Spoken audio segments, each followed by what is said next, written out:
گزارے کیسے زندگی، آؤ علماء سے پوچھ لیں، آئے جو مشکل پیش کوئی، آؤ علماء سے پوچھ لیں۔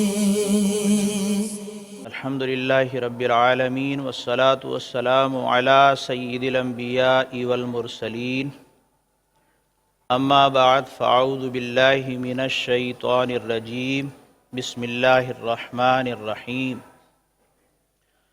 الصلاة والسلام علیک یا رسول اللہ وعلی آلک واصحابک یا حبیب اللہ۔ الصلاة والسلام علیک یا نبی اللہ وعلی آلک واصحابک یا نور اللہ۔ نویت سنت الاعتکاف۔ قرآن کریم میں اللہ سبحانہ و تعالی نے ارشاد فرمایا ہے، ان اللہ وملائکتہ یصلون علی النبی یا ایہا الذین آمنوا صلوا علیہ وسلموا تسلیما۔ درود پاک پڑھیے۔ اللہم صلی علی سیدنا مولانا محمد معدن الجود والکرم وآلہ وصحبہ وبارک وسلم۔ اس آیت مبارکہ میں، جسے آیت درود کہا جاتا ہے، اللہ تعالیٰ نے حکم ارشاد فرمایا ہے۔ حکم کس نے دیا ہے؟ اللہ تعالیٰ نے قرآن کریم میں دیا ہے، اپنے پیارے کلام میں دیا ہے۔ اور کسے دیا ہے؟ ایمان والوں کو۔ یا ایہا الذین آمنو، اے ایمان والوں۔ اور کیا حکم دیا ہے؟ درود پاک پڑھنے کا حکم دیا ہے اور سلام کرنے کا حکم دیا ہے۔ کس پر درود و سلام پڑھنے کا حکم دیا ہے؟ وہ ہیں سارے نبیوں کے سردار۔ کس پر؟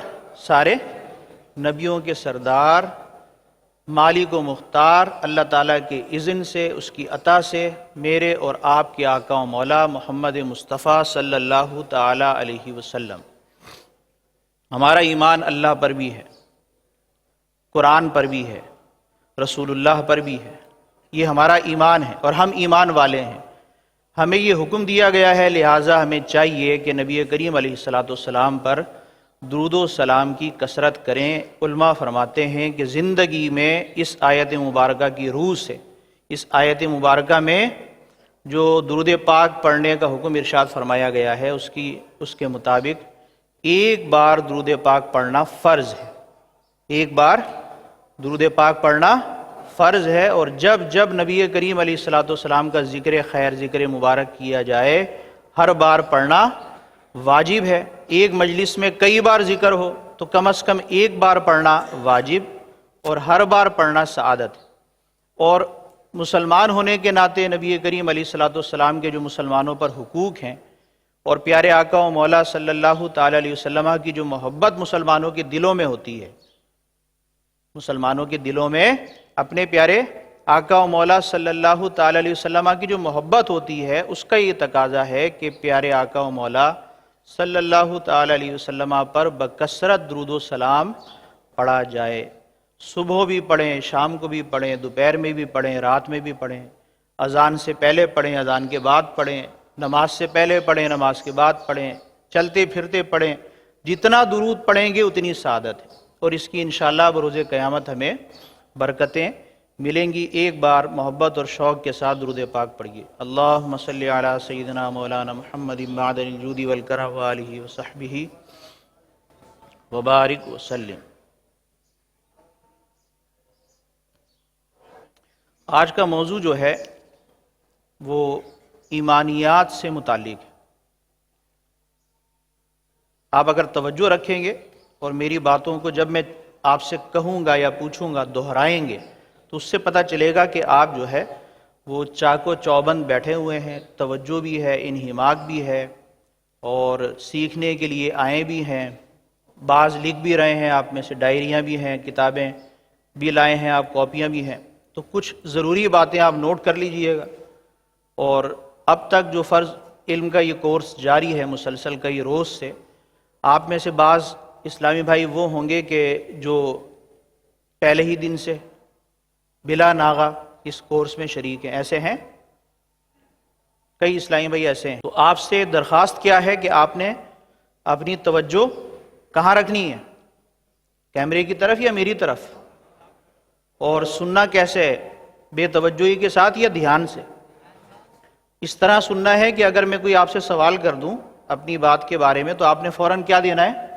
رپلائی دینا ہے، جواب دینا ہے، تاکہ پتہ چلے کہ میں آپ سے ہم کلام ہوں اور جو میں کہہ رہا ہوں وہ آپ سمجھ بھی رہے ہیں، توجہ سے سن بھی رہے ہیں اور سیکھ بھی رہے ہیں۔ یاد رکھیں پہلا مرحلہ سننے کا ہوتا ہے۔ یہ آپ کو بہت ساری جگہ پر یہ میرا مشورہ کام آئے گا، اس کو لکھنا چاہیں تو لکھ لیں۔ پہلا مرحلہ کیا ہوتا ہے؟ سننا۔ پہلا مرحلہ کیا ہوتا ہے؟ سننا۔ جب سنیں گے ہی نہیں تو پتہ ہی کیا چلے گا کہ کہا کیا جا رہا ہے، بتایا کیا جا رہا ہے، کیا پیغام دیا جا رہا ہے، کیا سکھایا جا رہا ہے۔ تو سب سے پہلا مرحلہ کیا ہے؟ بولیے، سننا۔ سننے کے بعد دوسرے مرحلہ آتا ہے سمجھنے کا۔ دوسرا مرحلہ کیا آتا ہے؟ سمجھنا۔ سننے کے بعد دوسرا مرحلہ سمجھنا ہے۔ یعنی جب آپ نے سنا ہے تو اپنی عقل اور فکر استعمال کریں، اس بات کو سمجھنے کی کوشش کریں۔ سننے کے بعد دوسرا مرحلہ کون سا ہو گیا؟ سمجھنا۔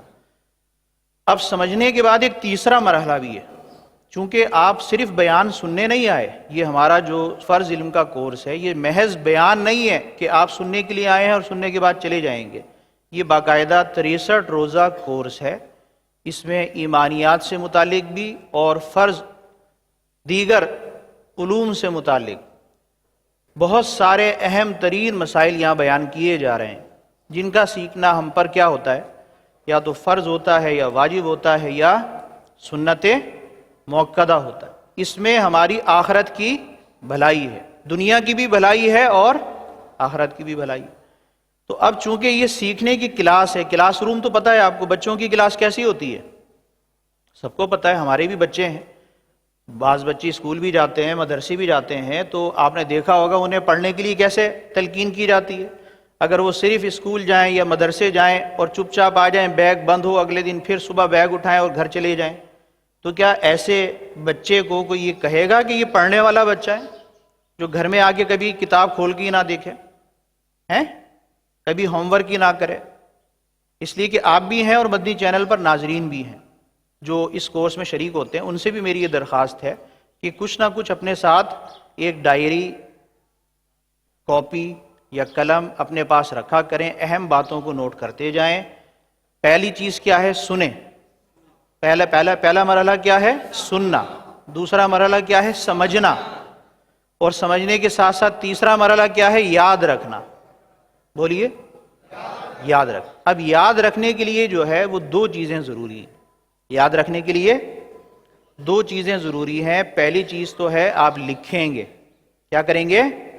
اگر نہیں لکھیں گے تو جیسے ہی آپ اٹھ کے آپ واپس جائیں گے بیان ختم ہونے کے بعد، تو باتیں بھی آپ کے ساتھ آپ کے ذہن سے چلی جائیں گی۔ ہوتا ہے نا ایسا؟ آپ نے ایک بات سنی ہے، سمجھی ہے، برابر والے سے بات کی، بھول گئے آپ، پتہ نہیں کیا سنا تھا آپ نے۔ اٹھ کر کھڑے ہوئے ہیں، پانی پیا آپ نے، نیچے گئے آپ نے، اپنی چپلیں اٹھائیں، باہر نکلے، سیڑھیاں اترے، اتنی دیر میں کوئی آپ سے پوچھے کہ کیا بات ہوئی تھی، آپ کہیں گے ہوئی تو بہت ساری باتیں تھیں، بڑی اچھی اچھی باتیں کی گئی تھیں، لیکن یاد نہیں ہے، میں بھول گیا، تھوڑی بہت یاد ہے مجھے، بڑا مزہ آیا لیکن یاد نہیں ہے۔ تو جو بات سننے والی ہے اس کو توجہ سے سنیں، اہم بات ہے۔ سننے کے بعد کیا کرنا ہے؟ سمجھنا ہے۔ دھیان لگا کے سنیں گے تو آپ کو بات سمجھ آئے گی۔ اور تیسرے مرحلے پر کیا کرنا ہے؟ یاد رکھنا ہے۔ آپ نے کیا رکھنا ہے؟ یاد رکھنے کے لیے جب آپ بیٹھے ہوئے ہوں کلاس روم کے اندر یا سیکھنے کی کسی محفل میں، مجلس میں، اجتماع میں، تو آپ لکھیں۔ لکھنے کا یہ فائدہ ہوگا کہ جو علم کی بات آپ نے سنی ہے وہ آپ کے پاس محفوظ ہو جائے گی لکھی۔ جب محفوظ ہو جائے گی تو اب آپ کا اس علم کو دہرانا، تکرار کرنا آسان ہو جائے گا۔ مثال کے طور پہ یہ لکھ لی آپ نے بات، 10 باتیں لکھ لی ہیں اور یہ آپ نے اپنے پاس آج محفوظ کر لی، تو اب اگر آپ گھر پر بھی جائیں گے، گھر پہنچنے کے بعد بھی اگر اس اپنی لکھی ہوئی کاپی کو کھولیں گے اور اس کی دہرائی کر لیں گے تو آپ کو وہ سارے مضامین یاد آ جائیں گے جو آپ نے کلاس روم میں اجتماع میں سنے تھے۔ اس طرح بار بار کی دہرائی سے وہ باتیں نہ صرف یہ کہ آپ کو ازبر ہو جائیں گی، حافظے میں محفوظ ہو جائیں گی، بلکہ دوسروں تک پہنچانا بھی اس کا آسان ہو جائے گا۔ تو تیسرا مرحلہ جو یاد کرنے کا ہے، اس میں ضروری چیز کیا ہے کہ آپ اہم باتیں لکھیں گے، لکھنے کے بعد ان اہم باتوں کو دہرائیں گے۔ کیا کریں گے؟ اور دہرانے کے بعد کسی نہ کسی اسلامی بھائی سے، اپنے گھر کے کسی فرد سے، اپنے بچوں سے، بھائیوں سے، اپنے دوست احباب سے، عام مسلمانوں سے دین کی خیر خواہی کے لیے ان باتوں کو کیا کریں گے؟ ان کی تکرار کریں گے۔ آپ کیا کریں گے؟ تو گویا یہ 3 مرحلے ہیں اور تیسرے کے بھی 3 مرحلے ہیں۔ پہلا مرحلہ سننا، بولیے بھیا، ورنہ اگر یہی باتیں بھول جائیں گے تو پھر آگے کیا بنے گا آپ کا؟ بعض اسلامی بھائی ہیں جو ادھر دیکھ رہے ہیں، آپ کو ادھر دیکھنا چاہیے۔ پہلا مرحلہ کیا ہے؟ دوسرا مرحلہ کیا ہے؟ سیکھنا، سمجھنا۔ دوسرا مرحلہ کیا ہے؟ پہلا مرحلہ سننا، دوسرا مرحلہ سمجھنا، تیسرا مرحلہ یاد رکھنا۔ اب یہ جو تیسرا اور آخری مرحلہ یاد رکھنا ہے، اس کے لیے آپ نے کیا کرنے؟ 3 کام کرنے۔ نمبر 1 لکھنا ہے، اہم باتوں کو لکھنا ہے۔ نمبر 2 اہم باتوں کی تکرار کرنی ہے، بار بار پڑھنا ہے، اسے دہرانا ہے، خود اسے دہرانا ہے۔ اور تیسری اہم بات یہ ہے کہ جو باتیں آپ نے لکھ بھی لی ہیں، اہم باتیں، ان کو دہرا کے یاد بھی کر لی ہے، اب مزید یاد رکھنے کے لیے تاکہ آپ کا حفظ پختہ ہو جائے، جو مسائل یاد کیے ہیں وہ یاد رہیں، کافی زمانے تک یاد رہیں، آپ کے اندر بیٹھ جائیں، اس کے لیے آپ نے کیا کرنا ہے کہ اپنے دوست احباب، گھر والے، بچے، رشتہ دار، عام مسلمانوں سے ان مسائل کی کیا کرنی ہے؟ تکرار کرنی ہے، وہ باتیں دوسروں کو بتانی ہے۔ جب آپ اس طرح ان مراحل سے گزریں گے اور ہر سبق کو، ہر نشست میں ہونے والے بیان کو اسی طرح سنیں گے، اسی طرح سمجھیں گے، اسی طرح لکھیں گے، اسی طرح اسے دہرائیں گے اور اسی طرح اس کی کیا کریں گے؟ تکرار کریں گے، تو یہ گویا 3 اور 2 ملائیں تو 5 مرحلے ہو جاتے ہیں۔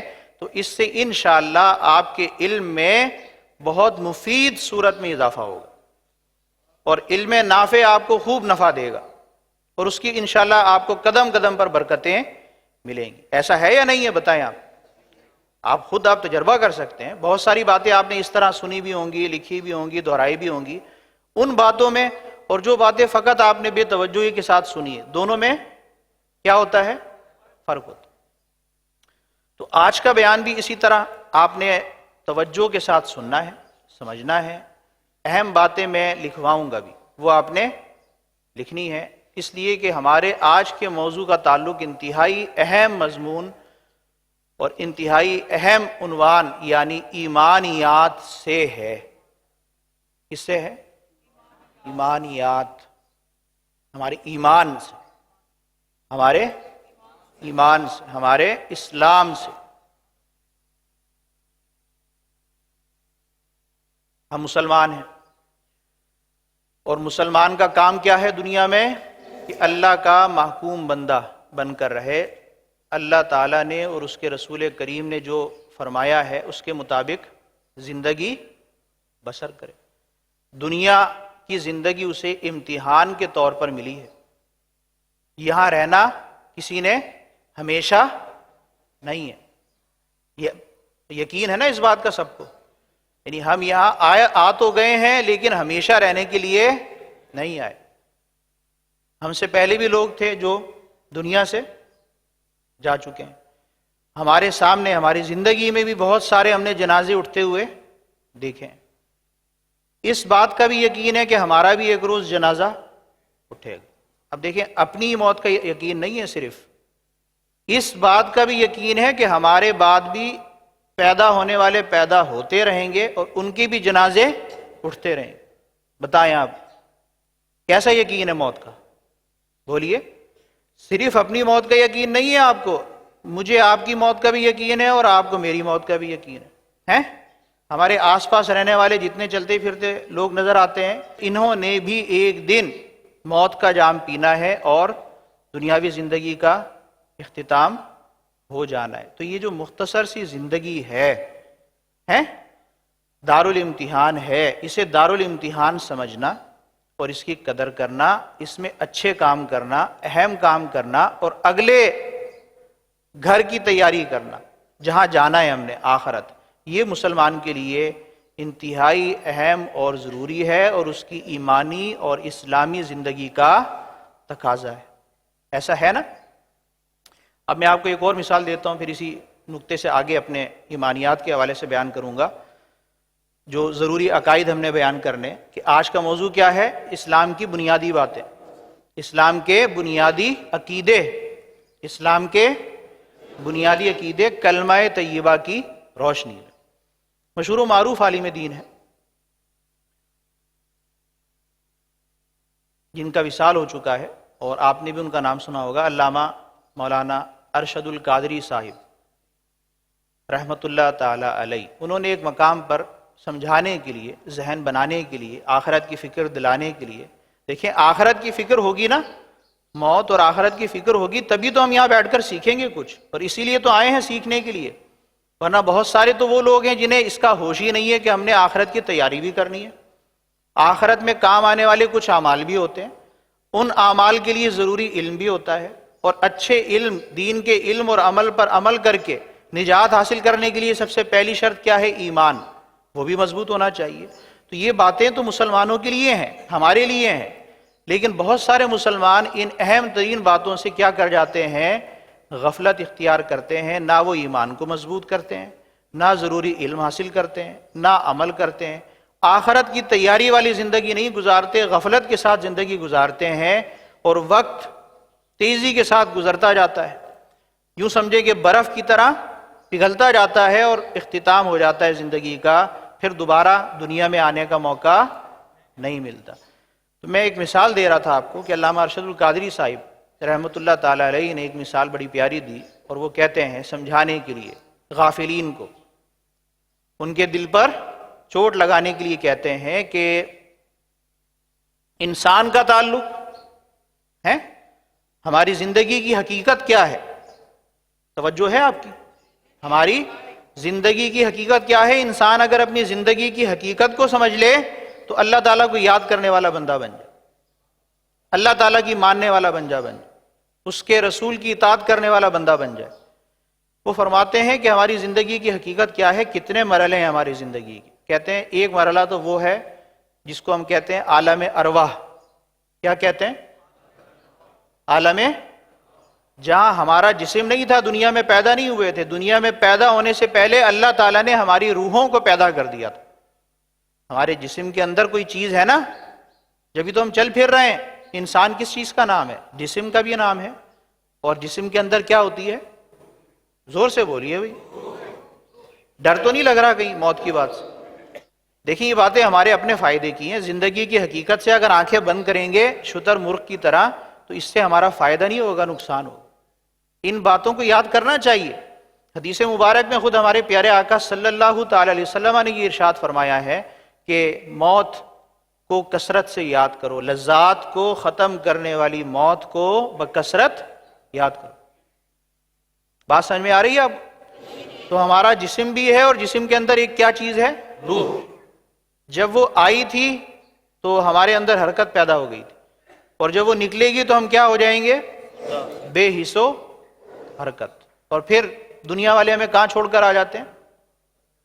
طریقہ کار کے مطابق اپنی جو ہماری تقاضے ہیں مذہب کے، مسلمانوں کے، نماز جنازہ ہوتا ہے، اس سے پہلے تجہیز و تکفین، جو بھی کچھ معاملات ہیں غسل وغیرہ کے، اور پھر ایک قبر کے اندر ہمیں اتار دیا جاتا ہے، پھر حشر تک جب دوبارہ اٹھائے جائیں گے اس وقت تک اس عالم میں رہنا ہوتا ہے۔ تو انسان کا تعلق 4 عالموں سے ہے۔ یہ کون کہہ رہے ہیں؟ قبلہ علامہ ارشد القادری صاحب۔ یہ بڑے پتے کی بات ہے، عام فام بات ہے، انہوں نے بیان کی، انہی کے حوالے سے میں آپ کے سامنے عرض کر رہا ہوں۔ پہلا عالم کون سا ہے؟ عالم ارواح۔ کون سا ہے؟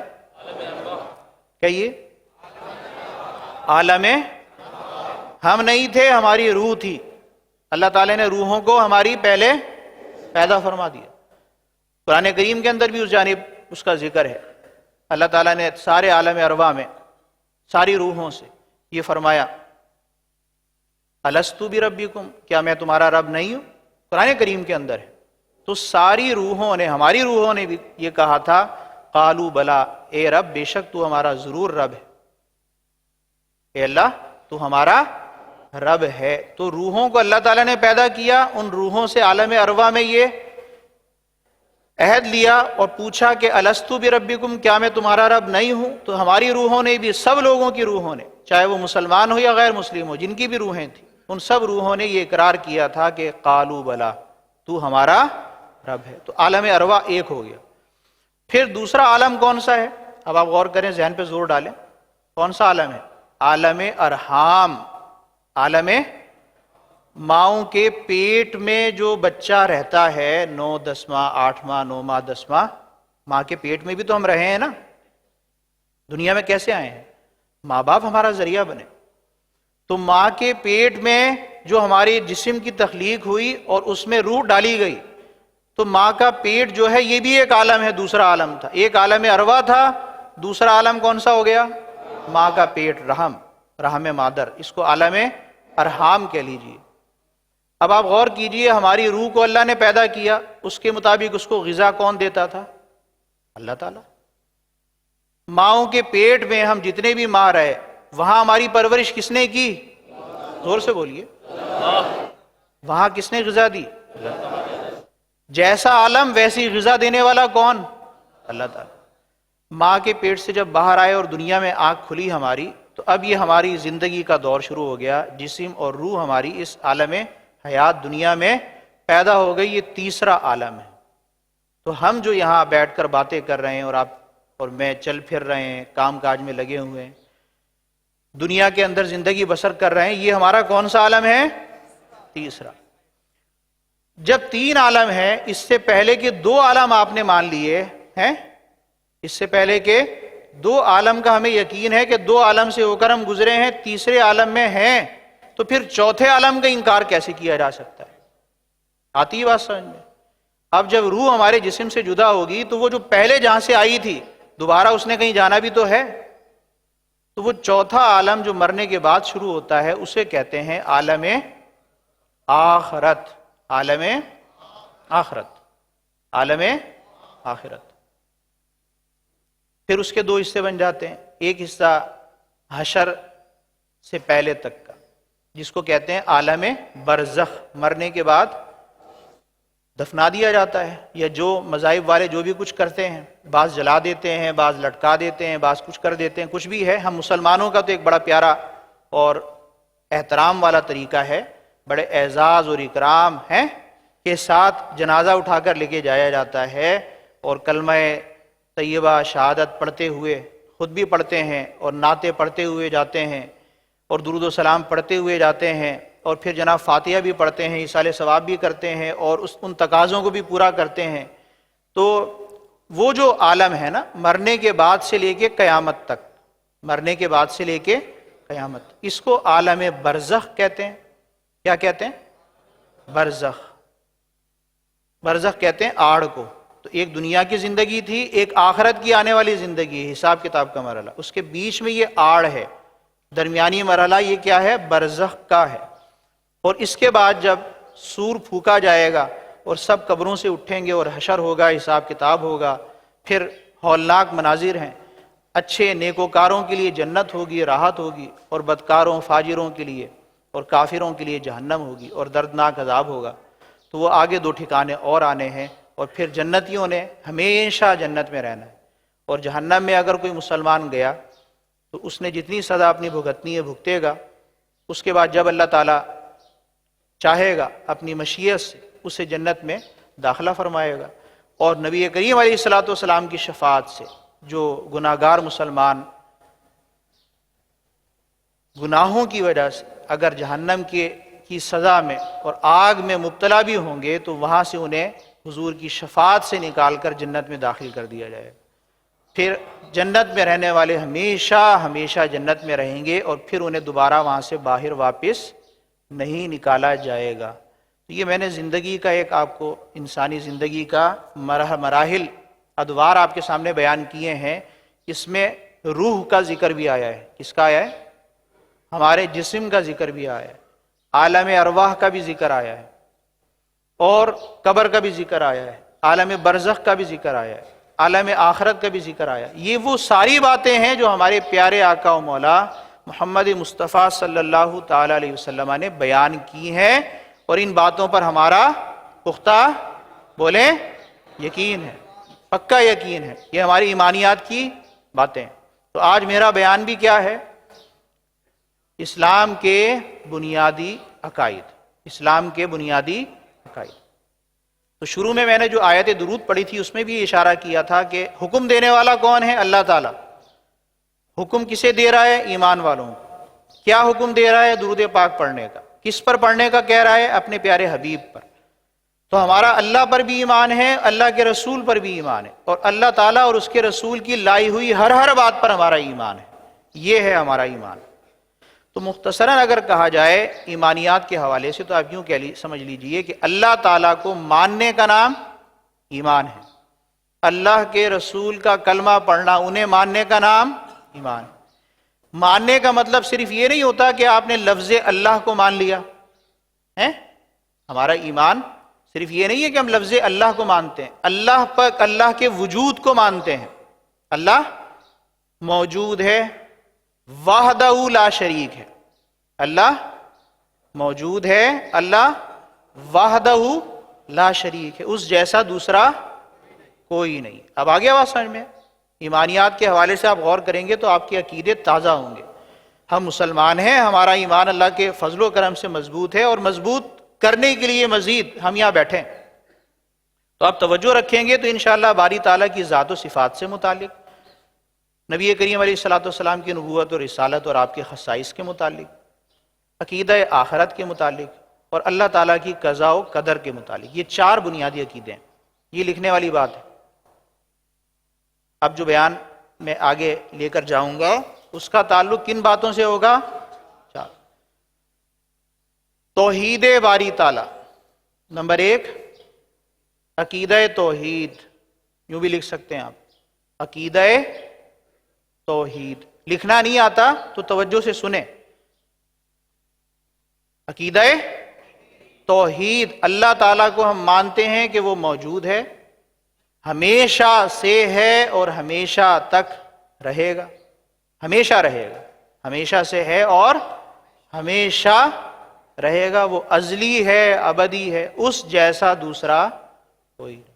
یہ میں نے بھی مختصر بیان کیا, آگے میں اس کی تفصیل میں بھی جاؤں گا. یہ ہے عقیدہ توحید, پہلا عقیدہ ہے. دوسرا عقیدہ کیا ہے؟ رسالت. عقیدہ رسالت.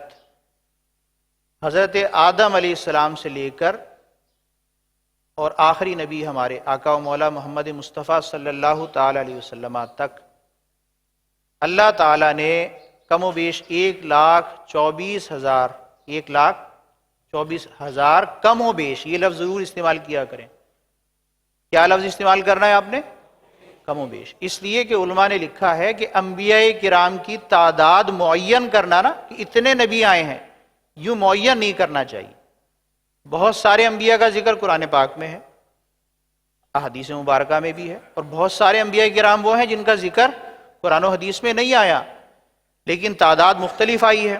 تو علماء نے لکھا ہے کہ احتیاط کا تقاضا کیا ہے کہ ہم یوں کہیں کہ کم و بیش 1,24,000 انبیاء کرام تشریف لائے ہیں. کم و بیش کہنے کا فائدہ یہ ہوگا کہ یا تو کچھ اس سے کم ہیں یا کچھ اس سے زیادہ ہیں. تو جو کم ہوں گے تو ان کے اوپر بھی ہمارا ایمان ہے, اگر 1,24,000 سے کم ہے ان سب پر بھی ہمارا ایمان ہے, اور اگر اس سے زیادہ ہیں تو جتنے آئے ہیں سب پر ہمارا ایمان ہے. یہ مسئلہ یاد رہے گا آپ کو کہ جب بھی انبیاء کرام کی تعداد آپ بیان کریں گے تو کیا کہیں گے؟ کم و بیش 1,24,000 انبیاء کرام تشریف لائے ہیں دنیا میں. سب سے پہلے دنیا میں حضرت آدم علیہ السلام, اور سب سے آخری نبی ہمارے پیارے آقا و مولا محمد مصطفیٰ صلی اللہ تعالی علیہ وسلم. آپ پر ہمارا ایمان ہے، آپ ہمارے رسول ہیں، سارے رسولوں کے، سارے نبیوں کے رسول ہیں، سردار ہیں، ساری کائنات میں سب سے افضل و اعلیٰ ہیں، یہ ہمارا ایمان ہے۔ تیسرا اور بنیادی عقیدہ مسلمانوں کا وہ ہے عقیدہ آخرت۔ کون سا ہے؟ تیسرا بنیادی عقیدہ عقیدہ آخرت ہے، جس کے حوالے سے میں نے ابھی ابتداً آپ کے سامنے بیان کیا کہ مرنے کے بعد ہم نے دوبارہ، بولیے، دوبارہ اٹھنا ہے۔ مرنے کے بعد اختتام نہیں ہو گیا ہمیشہ ہمیشہ کے لیے، مرنے کے بعد دنیاوی زندگی کا اختتام ہوا ہے ہماری حیات فانی کا، جو ہماری زندگی فنا ہونے والی تھی وہ ختم ہو گئی ہے، ابھی ایک حیات جاویدانی آئے گی، ہمیشہ ہمیشہ رہنے والی زندگی، اس کے لیے ہمیں دوبارہ اٹھایا جائے گا۔ وہ کون سا ہے؟ عالم آخرت۔ وہاں ہمارا حساب کتاب ہوگا، دنیا میں کس نے کیا کیا، کس نے غفلت میں زندگی گزاری ہے اور کس نے اپنی دل کی آنکھیں کھلی رکھی، اللہ اور اس کے رسول پر ایمان لا کر اس کے پیغام کو سنا اور اس کے مطابق ستھری زندگی گزاری۔ تو وہ عالم آخرت ہے اور اس کے اپنے احوال ہیں۔ یہ تین عقیدے بنیادی ہو گئے، عقیدہ توحید، عقیدہ رسالت، عقیدہ آخرت، یہ تین بنیادی عقیدے ہو گئے۔ ایک چوتھا عقیدہ اور جو بہت اہم ہے، جس سے سمجھنا اور جس کا دھیان رکھنا ہمیں اپنی اس زندگی میں بھی فائدہ دیتا ہے، دنیاوی زندگی میں بھی، اور وہ ہے قضا اور قدر کا عقیدہ، عقیدہ قضا اور قدر۔ قضا کا لفظ تو سنا ہوگا آپ نے، قضا آ گئی کہتے ہیں نا، وقت آ گیا، یہاں تو بولا جاتا ہے موت کے لیے۔ تقدیر کا لفظ سنا ہے آپ نے؟ تقدیر کا، قضا اور قدر میں نے جو بولا یہ دوسرے الفاظ میں تقدیر کا عقیدہ۔ تقدیر کا لفظ تو سنا ہے نا، مقدر کا لفظ تو سنا ہے۔ دیکھیں میں بہت آسان کر کے آپ کے سامنے بیان کر رہا ہوں، ورنہ کتابوں میں اگر آپ پڑھیں گے تو ان عقائد کو سمجھنے کے لیے آپ کو کسی معلم کی، عالم کی حاجت ہوگی، تب یہ باتیں آپ کو سمجھ میں آتی ہیں۔ بعض باتیں آپ پڑھ کر سمجھ لیتے ہیں، لیکن بہت سارے الفاظ ایسے آ جاتے ہیں عقائد کی کتابوں میں کہ انہیں سمجھنے کے لیے بار بار آنا جانا، پوچھنا، بیٹھنا، تسلی کے ساتھ سننا، لکھنا، پھر جا کر کہیں یہ اصطلاحات سمجھ میں آتی۔ تو اب دیکھیں میں نے تین لفظ استعمال کر دیے، قضا اور قدر۔ کیا لفظ استعمال کیا؟ یہ بھی یاد کر لیں آپ، ہماری بات ہے، ہمیں ایمان کے بارے میں، ایمانیات کے بارے میں جتنی معلومات ہوگی، جتنے اچھے اچھے الفاظ ہمارے کانوں میں آئیں گے، دل میں یاد رہیں گے، کوئی پوچھے گا تو سوال پر جواب دے سکیں گے نا۔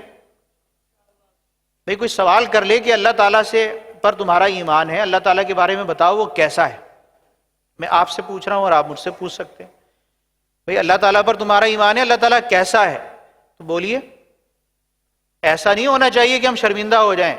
ایمان ہے ہمارا، اگر ہم اللہ تعالیٰ کے بارے میں پیاری پیاری اچھی اچھی باتیں نہ کر پائیں، ہیں جو ہمارے مسلمانوں کے اچھے اور سچے عقیدے ہیں وہ بیان نہ کر پائیں، تو بتائیے شرم کی بات ہے یا نہیں ہے ہمارے لیے؟ کیا کیا کچھ یاد نہیں کر لیتے ہم 10 سال میں، 12 سال میں، 16 سال میں، دنیا کے لیے کتنے پاپڑ بیلتے ہیں، بولیے، صبح سے لے کے رات تک بھاگے بھاگے اور مارے مارے پھرتے ہیں۔ کیا اپنے بنیادی عقائد کے بارے میں ہم 5 10 8 باتیں یاد نہیں کر سکتے، انہیں دہرا نہیں سکتے، کسی کے پوچھنے پر بتا نہیں سکتے؟ بغیر پوچھے بھی تو ہمیں بتانا چاہیے نا۔ مسلمان کی تو یہ شان ہے کہ وہ دوسروں کے ایمان کی دعوت دیتا ہے۔ کس کی دعوت دیتا ہے؟ تو ایمان کی دعوت جب آپ دوسرے کو دیں گے تو ایمانیات کے حوالے سے بتائیں گے تو صحیح کہ میرا پیارا رب کیسا سچا رب ہے، اس کی کتنی اعلیٰ شان ہے۔ تو یہ عقیدے جو ہیں ان کے بارے میں ہمیں یہاں یہ کورس کے اندر جو چھوٹا مختصر سا وقت ہوتا ہے، اس میں یہ احساس دلایا جاتا ہے کہ یہ باتیں ختم ہونے والی نہیں ہے۔ جیسے پہلی کلاس میں داخلے کے بعد پڑھ کر آپ ختم کر دیا آپ نے، دوسری کلاس ختم، تیسری ختم، اسکول میں ہوتا ہے نا معاملہ، اسکول کی تعلیم ختم تو کتابیں بھی ختم، پھر نہیں پڑھتے ہم کہ جناب میٹرک پاس ہو گئے، انٹر پاس ہو گئے، بی اے پاس ہو گئے، بس اب نوکری لگ گئی، اب کس نے دوبارہ پڑھنا ہے؟ آ رہی ہے بات سمجھ میں؟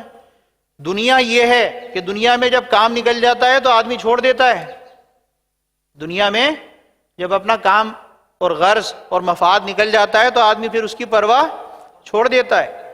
دنیاوی تعلیم اور دنیاوی علم کون پڑھتا رہتا ہے؟ جسے پڑھانا ہوتا ہے، اس کو پیسے ملتے ہیں۔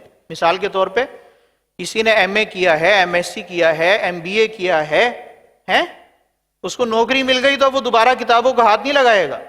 لیکن اگر وہ کسی اسکول میں، کالج میں ٹیچر بھرتی ہو جائے گا، یونیورسٹی میں ٹیچر لگ جائے گا، تو اب بتائیں وہ پڑھے گا نہیں پڑھے گا؟ کیوں پڑھے گا؟ دوسروں کے لیے، اس لیے کہ اسے پڑھانا ہے، اس نے نوکری کرنی ہے، اس کو پیسے ملنے ہیں. تو دنیا کی چیزیں تو دنیا میں رہ جاتی ہیں. آخرت کا علم، دین کا علم ایسا نہیں ہے ہمارا. یہ علم ہمارے ساتھ کہاں جائے گا؟ زور سے بولیں بھائی، کہاں جائے گا؟ ہمارے ساتھ قبر میں جائے گا، اور اس کو انشاءاللہ لے کر جائیں گے ہم، ایمان کے ساتھ اپنی قبروں میں داخل ہوں گے. ساری زندگی کا حاصل کیا ہے؟ ایمان سلامت لے کے قبر میں چلے جائیں. دنیاوی ڈگریاں ساتھ لے کے نہیں جانی، وہ یہیں رہ جانی ہے. دنیاوی رشتے ناتے وہ سب یہیں، مال اسباب سب یہیں. حدیثوں میں بھی آیا ہے نا اس طرح کا مضمون. ساتھ جائے گا تو کیا جائے گا؟ عمل جائے گا، ایمان جائے گا. اچھا ایک نکتہ، اب دیکھیں یہاں تو دنیا کے اندر ہم ایمانیات کے حوالے سے بات کر رہے ہیں کہ عقیدہ توحید ہے، عقیدہ رسالت ہے، عقیدہ آخرت ہے، قضا اور قدر، عقیدہ تقدیر ہے. دنیا کے اندر یہ باتیں آپ کو یاد دلائی جا رہی ہیں اور ہم یاد کر رہے ہیں، دہرا رہے ہیں، ٹھیک ہے. قبر میں بھی ان باتوں کا سوال ہونا ہے. اب آپ بولیے، آپ قبر میں بھی ان باتوں کا سوال ہونا ہے یا نہیں ہونا؟ اب بتائیں یہ باتیں یاد رکھنے والی ہیں، بھولنے والی ہیں؟ قبر میں پہلا سوال کیا ہوگا؟ وہی تو باتیں آپ کر رہے ہیں. عقیدہ توحید کی بات جو ہم کر رہے ہیں کہ اللہ تعالیٰ کیسا ہے، اس کے بارے میں ہمارا ایمان ہے. اللہ تعالیٰ جیسا کوئی نہیں ہے، وہ ہمیشہ سے ہے، ہمیشہ رہے گا. اس کا ہونا ضروری ہے، وہ قدیم ہے، ازلی ہے، ابدی ہے، وحدہ لا شریک ہے، اس جیسا دوسرا کوئی نہیں. اس کا ذات اور صفات میں کوئی شریک نہیں ہے. یہ عقیدہ ہے نا. اب جب قبر میں یہ سوال ہوگا من ربو کا، کیا سوال ہوگا؟ قبر میں پہلا سوال جو ہوگا وہ کیا ہوگا؟ نکیرین آئیں گے نا، اٹھائیں گے قبر میں اور سوال کریں گے. پیار سے نہیں کریں گے، جھڑک کے کریں گے. من ربو کا، تیرا رب کون ہے؟ تو وہاں کیا جواب دیں گے؟ ربی اللہ. کیا کہیں گے؟ حدیث میں آیا مسلمان کیا کہے گا؟ ربی اللہ، میرا رب اللہ ہے، میرا رب اللہ ہے. تو یہ بات ہمارے دل کی گہرائیوں میں، روح کی گہرائیوں میں ایسی اتر جانی چاہیے کہ کوئی لمحہ سوتے جاگتے، اٹھتے بیٹھتے، چلتے پھرتے اللہ کی یاد سے غفلت میں ہمارا نہ گزرے. اندر دل کے اندر اللہ کی یاد. دوسرا سوال قبر میں کیا ہوگا؟ ما دینو کا، تیرا دین کون سا ہے، تیرا دین کیا ہے؟ اس کا کیا جواب دیں گے؟ دینی الاسلام. دینی ہمارا دین اسلام، ہمارا مذہب. فرشتے پوچھیں گے تو ہم فوراً جواب دیں گے. یہ کون دیں گے جواب؟ جن کا خاتمہ ایمان پر ہو. خاتمہ ایمان پر ہونے کے لیے کیا ہے؟ اچھے اعمال کریں، اللہ تعالیٰ سے دعا کریں، اس لیے کہ ایمان والے تو ہیں لیکن ایمان پر خاتمہ ہو جائے اس کی گارنٹی نہیں ہے. ہمیں ڈرنا چاہیے اللہ تعالیٰ کی خفیہ تدبیر سے. اللہ تعالیٰ کی خفیہ تدبیر سے ہمیں ڈرنا چاہیے. بہت سارے لوگوں کو دیکھا ہوگا آپ نے، جس طرح غیر مسلم اسلام لا کر مسلمان ہو جاتے ہیں، اسی طرح بہت سے بدبخت ایسے بھی ہوتے ہیں جو اسلام سے منحرف ہو کر غیر مسلم ہو جاتے ہیں. الیاذ باللہ تعالی. اللہ تعالی ہماری ایمان کی حفاظت فرمائے. پھر دوسری بات یہ کہ ایک اور وجہ ایمانیات کے بارے میں اگر کمزوری ہوگی، اپنے عقائد آپ نے سمجھے ہوئے نہیں ہوں گے، تو پھر معاشرے کے اندر طرح طرح کے لوگ ہیں. بہت ساری اسلام کے خلاف باتیں ہوتی ہیں، لکھی ہوئی ہوتی ہیں، مسلمہ عقائد کا مذاق اڑایا جاتا ہے، طرح طرح سے ان کا انکار کیا جاتا ہے. جب اسلام کی بنیادی باتیں ہماری مضبوط نہیں ہیں، کفریہ کلمات کے حوالے سے علم ہمارا کم ہے، تو نہ جانے کب ہمارے منہ سے کفریہ جملہ نکل جائے کہیں غلطی سے، کوئی کفریہ بات کہے اور ہم اس کی تائید کر دیں. اس لحاظ سے بھی ضروری ہے کہ ہمارا ایمان کیا ہونا چاہیے؟ مضبوط. اور ضروری عقائد ہمیں بہت پختہ طریقے سے یاد ہونے چاہیے، تاکہ جیسے ہی کسی سے اسلام کے خلاف بات منہ سے نکلتی نظر آئے تو فوراً اس کی صحبت سے دور ہو جائیں، اس کلمے سے نفرت اور بیزاری کا اظہار کریں. تو دوسرا سوال کیا ہوگا قبر میں؟ ما دینوں کا. اور تیسرا سوال ہوگا ما کنتا تقول فی حق حاضر رجل. نبی کریم علیہ الصلوۃ والسلام قبر میں تشریف لائیں گے، آپ کا مبارک چہرہ دکھایا جائے گا اور پوچھا جائے گا ان سونی صورت والے کے بارے میں تو کیا کہتا ہے.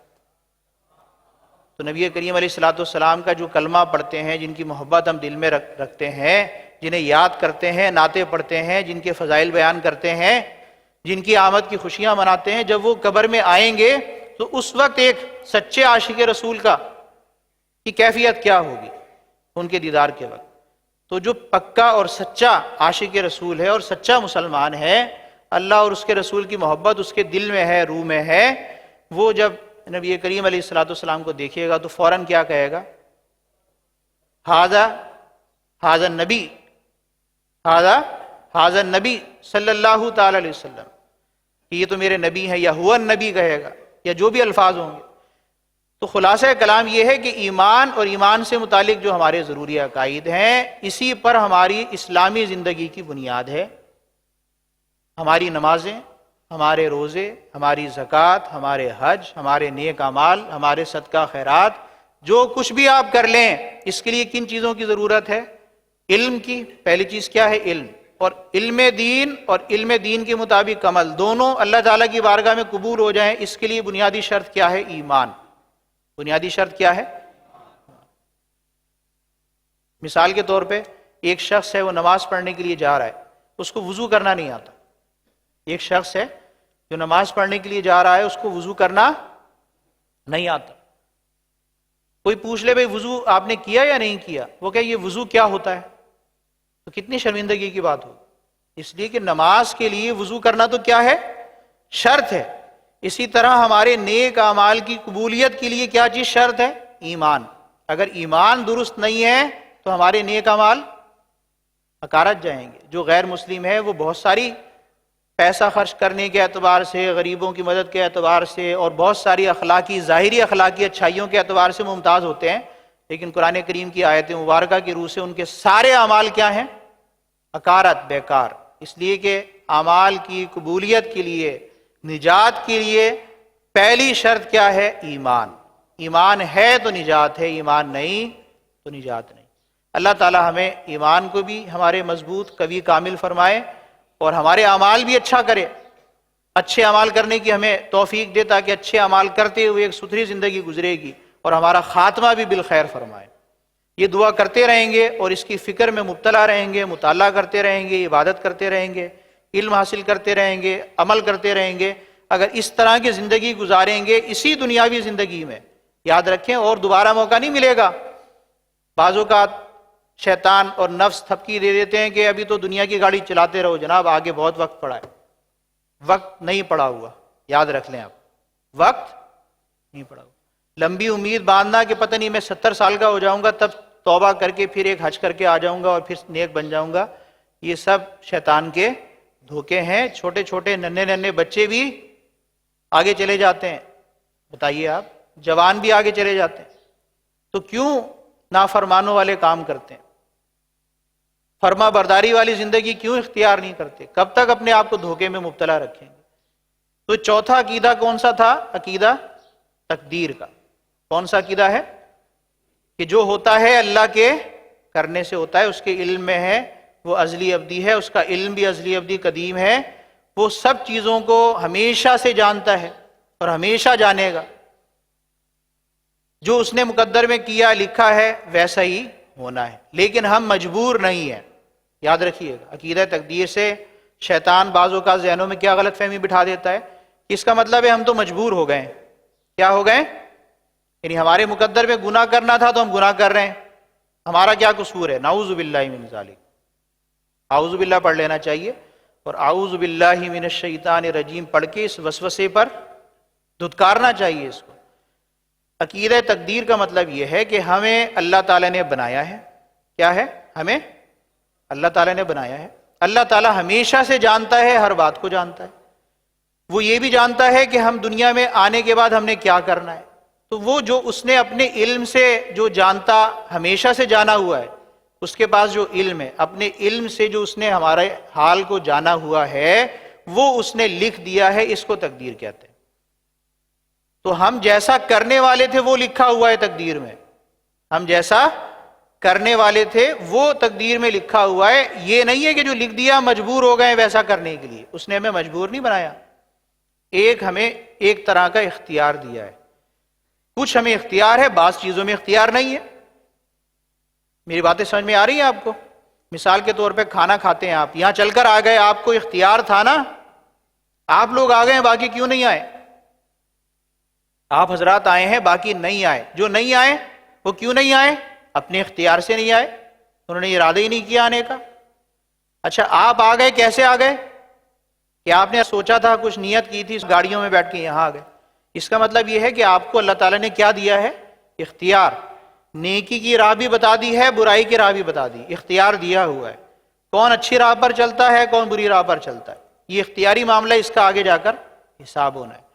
تو تقدیر کے مسئلے میں جو عام طور پر بعض ناواقف اور انتہائی دینی علم کے اعتبار سے بالکل، میں تو یہ کہوں گا کہ پرلے درجے کے جاہل جو یہ باتیں کرتے ہیں کہ اور یوں اپنے آپ کو جھوٹی طفل تسلیاں دیتے ہیں کہ جناب ہمارا کیا قصور ہے اور ہم تو تقدیر میں لکھا تھا، تو انہیں تو پہلے اپنے ایمان کی فکر کرنی چاہیے۔ یہ کس طرح کی باتیں کرتے ہیں؟ اپنے ایمان کو درست کرنے کی بجائے اپنی بے عملی کے لیے ایمانیات کو الٹی دلیل بنا رہے ہیں۔ ہونا تو یہ چاہیے تھا کہ وہ روتے دھوتے اللہ تعالیٰ کی بارگاہ میں توبہ کرتے، اپنے قصور کی معافیاں کرتے، اس کی بجائے وہ اپنے آپ کو تھپکیاں اور تسلیاں دے رہے ہیں۔ یہ تو شیطانی عمل ہے، یہ تو شیطانی عمل ہے۔ تو یہ چوتھا عقیدہ کون سا تھا؟ عقیدہ تقدیر۔ یہ چار عقیدے پیارے اسلامی بھائیوں اور مدنی چینل کے ناظرین جو دیکھ رہے ہیں، پہلا عقیدہ توحید، دوسرا عقیدہ رسالت، تیسرا عقیدہ آخرت، چوتھا عقیدہ تقدیر۔ عقیدہ تقدیر، قضاء و قدر، یہ پورے قرآن کریم کے، یہ پورا قرآن کریم جو آپ پڑھتے ہیں نا، ہر صفحہ کھولیں پڑھیں، دوسرا صفحہ کھولیں پڑھیں، تیسرا صفحہ کھولیں پڑھیں، آپ قرآن کریم پڑھتے جائیں، پورے قرآن کریم کا نچوڑ اور خلاصہ ہے اور لب لباب اور حاصل اور بنیادی مقاصد، یہ چار باتیں۔ اب اہمیت سمجھ میں آئی آپ کو؟ پورے قرآن کریم میں مرکزی چار نقطے ہیں۔ پورے قرآن کریم کی سورتیں پڑھ لیجئے آپ، سپارے پڑھ لیجئے آپ، رکوع پڑھ لیجئے، کہیں قوموں کے واقعات بیان کرتے ہیں، کیے جاتے ہیں اور بتایا جاتا ہے کہ وہ آخرت کو جھٹلاتے تھے، عقیدہ آخرت کی اہمیت بیان کی جاتی ہے۔ کہیں باری تعالیٰ اپنی قدرت اور وحدانیت کی نشانیاں بیان کرتا ہے کہ وہ آسمان سے پانی برساتا ہے، طرح طرح کے جو ہے وہ اناج اور سبزے اگاتا ہے، اور اپنی جو مخلوقات ہیں اس کا ذکر فرماتا ہے، کائنات کے جو مختلف امور ہیں ان کا ذکر فرما کر یہ یاد دلاتا ہے کہ اس کائنات کو پیدا کرنے والی ایک ذات ہے اور وہی اللہ کی ذات ہے۔ تو عقیدہ توحید ہے۔ کہیں اپنے نبیوں کی نافرمانی کرنے والوں کے عبرت ناک انجام کو بیان کرتا ہے کہ نبی اور رسولوں کو جھٹلانے والے، جو نبی اور رسول معصوم ہوتے ہیں، انبیاء اللہ تعالیٰ کے معصوم ہوتے ہیں، اللہ تعالیٰ جو وحی فرماتا ہے وہی آگے بیان کرتے ہیں، ان کی بات پر جو کان نہیں دھرتے انہیں جھٹلاتے ہیں، ان کی قوموں پر عذاب آ جاتا ہے نبیوں کے جھٹلانے اور انکار کرنے کی وجہ سے، اور جو ہوتا ہے وہ اللہ تعالیٰ کے کرنے سے ہوتا ہے۔ تو یہ قرآن کے بنیادی چار مقاصد ہیں، یہی ہمارے اسلام کے چار بنیادی عقیدے ہیں۔ باقی سارے عقیدے، باقی تمام عقائد انہی چار عقیدوں کے اندر آ جاتے ہیں، باقی سارے عقیدے انہی چار عقیدوں کے اندر آ جاتے ہیں۔ اب دیکھیں میں آپ کو کسی ایک اور انداز میں سمجھانے کی کوشش کرتا ہوں۔ مثال کے طور پہ ہمارے موضوع کے اندر کلمہ طیبہ کا بھی مضمون ہے نا، اب انہی باتوں کو جو اب تک میں نے آدھے پون گھنٹے میں کی ہے، اب کلمہ طیبہ کی روح سے ہم سمجھنے کی کوشش کرتے ہیں۔ یہ ساری ایمانیات اور چار بنیادی عقیدے، قرآن کے چار مقاصد کا اجمالی بیان کلمہ طیبہ میں موجود ہے۔ کلمہ طیبہ ہم سب کو آتا ہے، ہم بچوں کو یاد کراتے ہیں۔ میرے ساتھ پڑھیں، لا الہ الا اللہ، لا الہ الا اللہ، لا الہ الا اللہ محمد الرسول اللہ صلی اللہ تعالی علیہ وسلم۔ یہ ہمارا کلمہ ہے جو ہم سچے دل سے، کیسے؟ سچے دل سے قطعی تصدیق کرتے ہیں، دل سے پکا یقین کرتے ہوئے یہ پڑھتے ہیں، تو جو غیر مسلم پڑھتا ہے وہ کیا ہو جاتا ہے؟ مسلمان ہو جاتا ہے۔ ہم مسلمان ہیں، ہم پڑھتے ہیں تو ہمارا ایمان کیا ہو جاتا ہے؟ تازہ ہو جاتا ہے، ہمارا ایمان اور کیا ہو جاتا ہے؟ کامل ہو جاتا ہے۔ حدیث مبارک میں ہے کہ ایمان پرانا ہو جاتا ہے۔ کیا ہے؟ ایمان پرانا ہو جاتا ہے جیسے کپڑا پرانا ہو جاتا ہے۔ پھر صحابہ کرام نے عرض کی تو رسول اللہ صلی اللہ علیہ وسلم نے ارشاد فرمایا، حدیث کا مضمون مفہوم یہ ہے کہ لا الہ الا اللہ کی کثرت کر کے ایمان کو نیا کر لیا کرو، تازہ کر لیا کرو۔ تو لا الہ الا اللہ یہ تو ہمیں پڑھتے ہی رہنا ہے صبح و شام، جیسے میں نے شروع میں کہا تھا کہ درود و سلام ہمیں لازمی پڑھنا ہے کہ یہ کیا ہے؟ ہمارے پیارے آقا محمد مصطفیٰ صلی اللہ تعالی علیہ وسلم کا ہم پر حق ہے کہ ہم ان پر درود بھیجیں، اللہ تعالیٰ نے حکم دیا ہے۔ اسی طرح کلمہ طیبہ یہ تو ہمارا ایمان ہے نا، اصل ایمان، اس کا خلاصہ کیا ہے؟ لا الہ الا اللہ محمد رسول اللہ صلی اللہ تعالی علیہ وسلم۔ دوسرا کلمہ جس کو کلمہ شہادت کہتے ہیں وہ اسی پہلے کلمے کی تفصیل ہے، اسی پہلے کلمے کی تفصیل۔ اس میں 2-3 الفاظ زیادہ ہو جاتے ہیں، جیسے دل سے ہم جب یہ کہتے ہیں لا الہ الا اللہ محمد رسول اللہ تو دل سے شہادت دیتے ہیں۔ کیا دیتے ہیں؟ دل سے گواہی دیتے ہوئے یہ کہتے ہیں نا، بس گواہی کے الفاظ اس کے اندر نہیں ہیں پہلے کلمے میں، اور دوسرے کلمے کے اندر جو مشہور ہے 6 کلموں میں سے دوسرا کلمہ، اس کے اندر یہ الفاظ بھی ہیں، اشہد اللہ الہ الا اللہ وحدہ لا شریک لہ واشہد ان محمدا عبدہ ورسولہ۔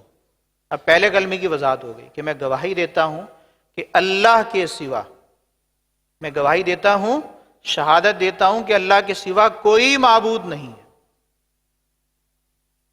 میرے ساتھ ترجمہ دہرا لیں، کم سے کم آج کی اس نشست کی برکت سے ہم کلمے کو، اس کا ترجمہ بھی یاد کر لیں، اور اس کا آگے جو مفہوم بتانے لگا ہوں میں وہ بھی کچھ نہ کچھ ہمارے ذہن میں بیٹھ جائے۔ میں گواہی دیتا ہوں اللہ کے سوا کوئی معبود نہیں ہے، کوئی عبادت کے لائق نہیں ہے، وہ وحدہ لا شریک ہے، اور میں گواہی دیتا ہوں کہ حضرت محمد صلی اللہ علیہ وسلم اس کے بندے اور رسول ہیں۔ یہ کلمہ شہادت کا ترجمہ ہے، اور پہلا کلمہ طیب جو ہے اس کا ترجمہ لا الہ الا اللہ، اس کا معنی اللہ کے سوا کوئی عبادت کے لائق نہیں۔ لا الہ الا اللہ، اللہ کے سوا کوئی عبادت کے لائق نہیں، اللہ کے سوا کوئی معبود نہیں۔ محمد رسول اللہ، محمد صلی اللہ علیہ وسلم، حضرت محمد صلی اللہ علیہ وسلم اللہ کے رسول ہیں۔ تو اب جو میں نے 4 بنیادی عقیدے آپ کے سامنے بیان کیے تھے، 2 عقیدے تو آپ کو بالکل واضح نظر آ رہے ہیں نا۔ عقیدہ توحید کلمہ طیبہ کے پہلے جز میں لا الہ الا اللہ، اور عقیدہ رسالت دوسرے جز میں ہے محمد رسول اللہ صلی اللہ علیہ وسلم۔ آگے بنیادی 2 عقیدے۔ آپ کوئی سوال کر سکتا ہے کہ پھر عقیدہ آخرت کہاں ہے؟ کلمے کے اعتبار سے کوئی سوال پوچھ لے، آپ بھی پوچھ سکتے ہیں نا کہ بھی کلمے کے اندر تو عقیدہ آخرت نہیں ہے، کلمے کے اندر تو عقیدہ آخرت کا ذکر نہیں ہے، کلمے کے اندر تو عقیدہ تقدیر کا ذکر نہیں ہے۔ پھر میں آپ سے پوچھوں گا کلمے کے اندر تو جنت کا ذکر بھی نہیں ہے، بولیں؟ کلمے کے اندر تو دوزخ کا ذکر بھی نہیں ہے، ظاہری اعتبار سے کلمے کے اندر تو موت کا ذکر بھی نہیں ہے، کلمے کے اندر تو حشر کا ذکر بھی نہیں ہے، کلمے کے اندر تو قیامت کا ذکر بھی نہیں ہے۔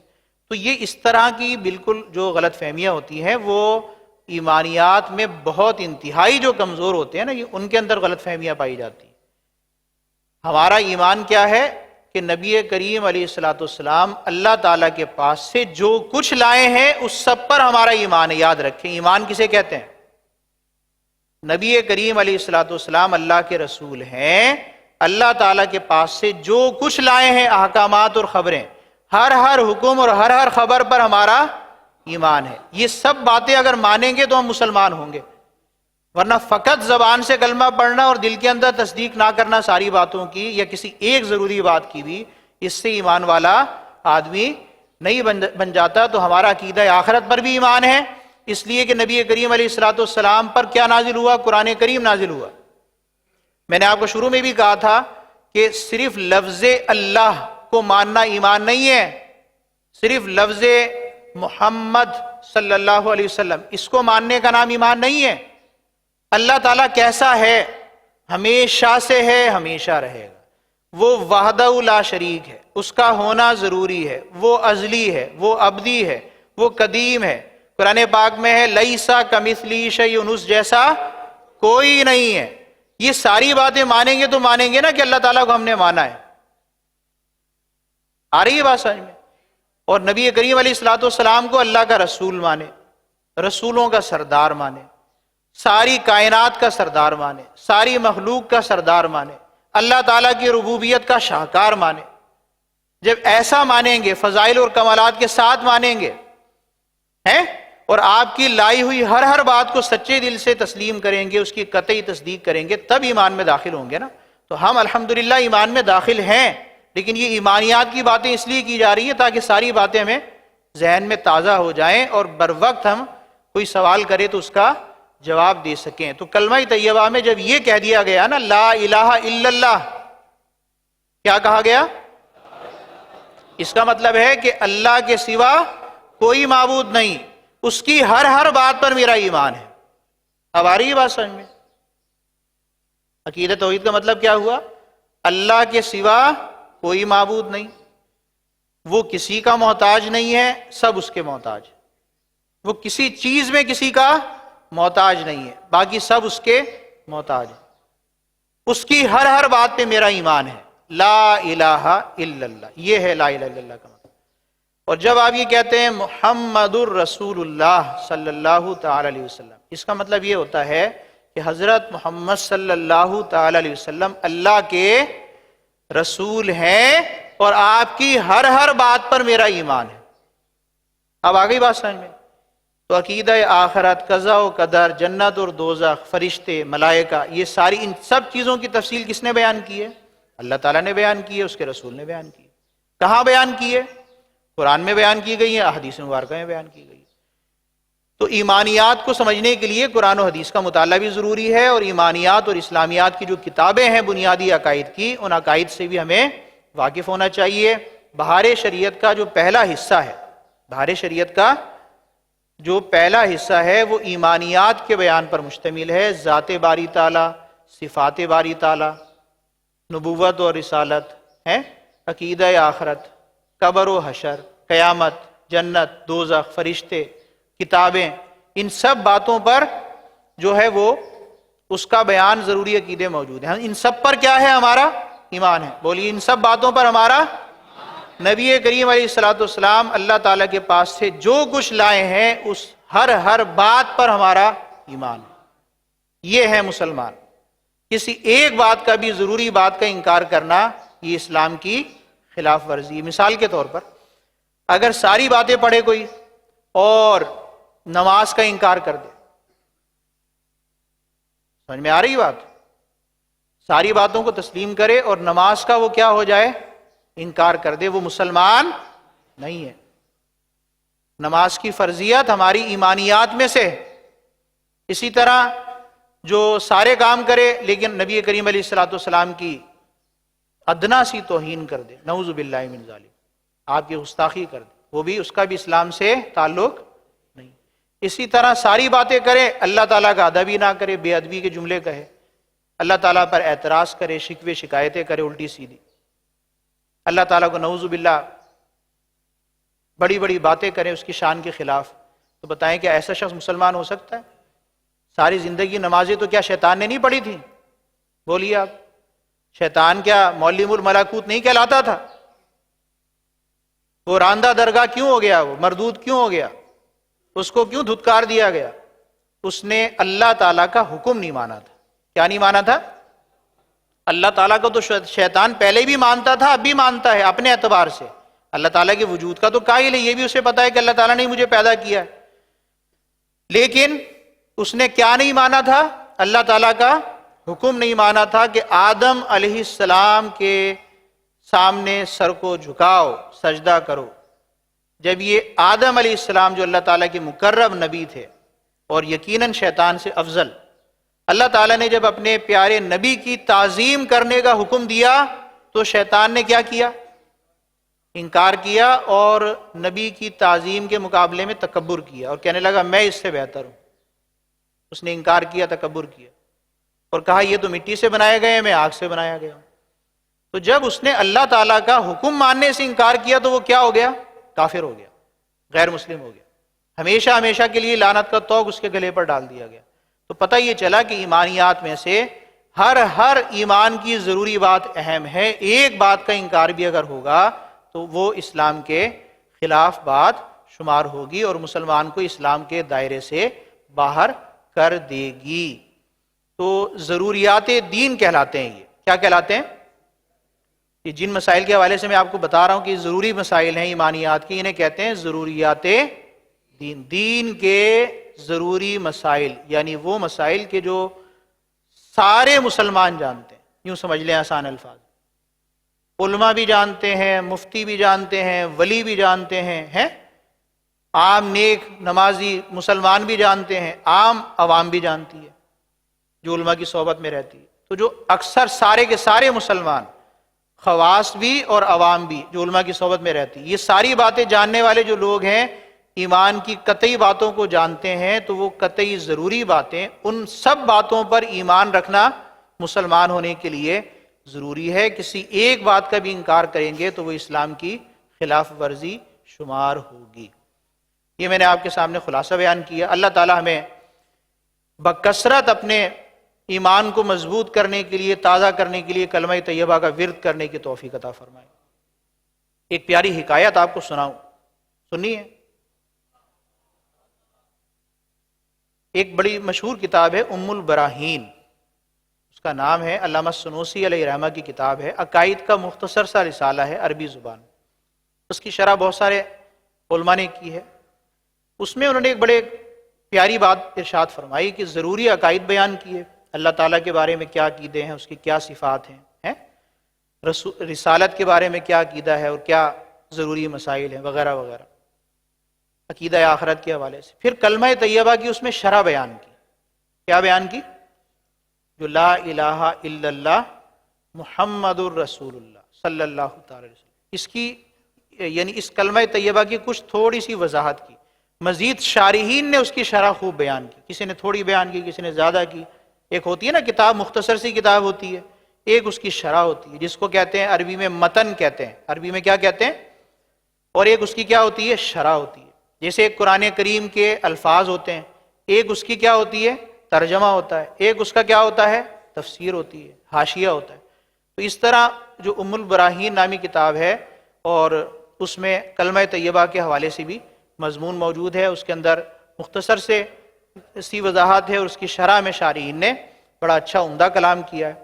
وہاں پر وہ کلمہ طیبہ کے حوالے سے وضاحت کرنے کے بعد کہتے ہیں کہ مسلمان پر یہ لازم ہے، خلاصہ بیان کر رہا ہوں، کہ وہ بکثرت کلمہ طیبہ کا ورد کرے۔ کیا کرے؟ وہ بکثرت کلمہ طیبہ کا ورد،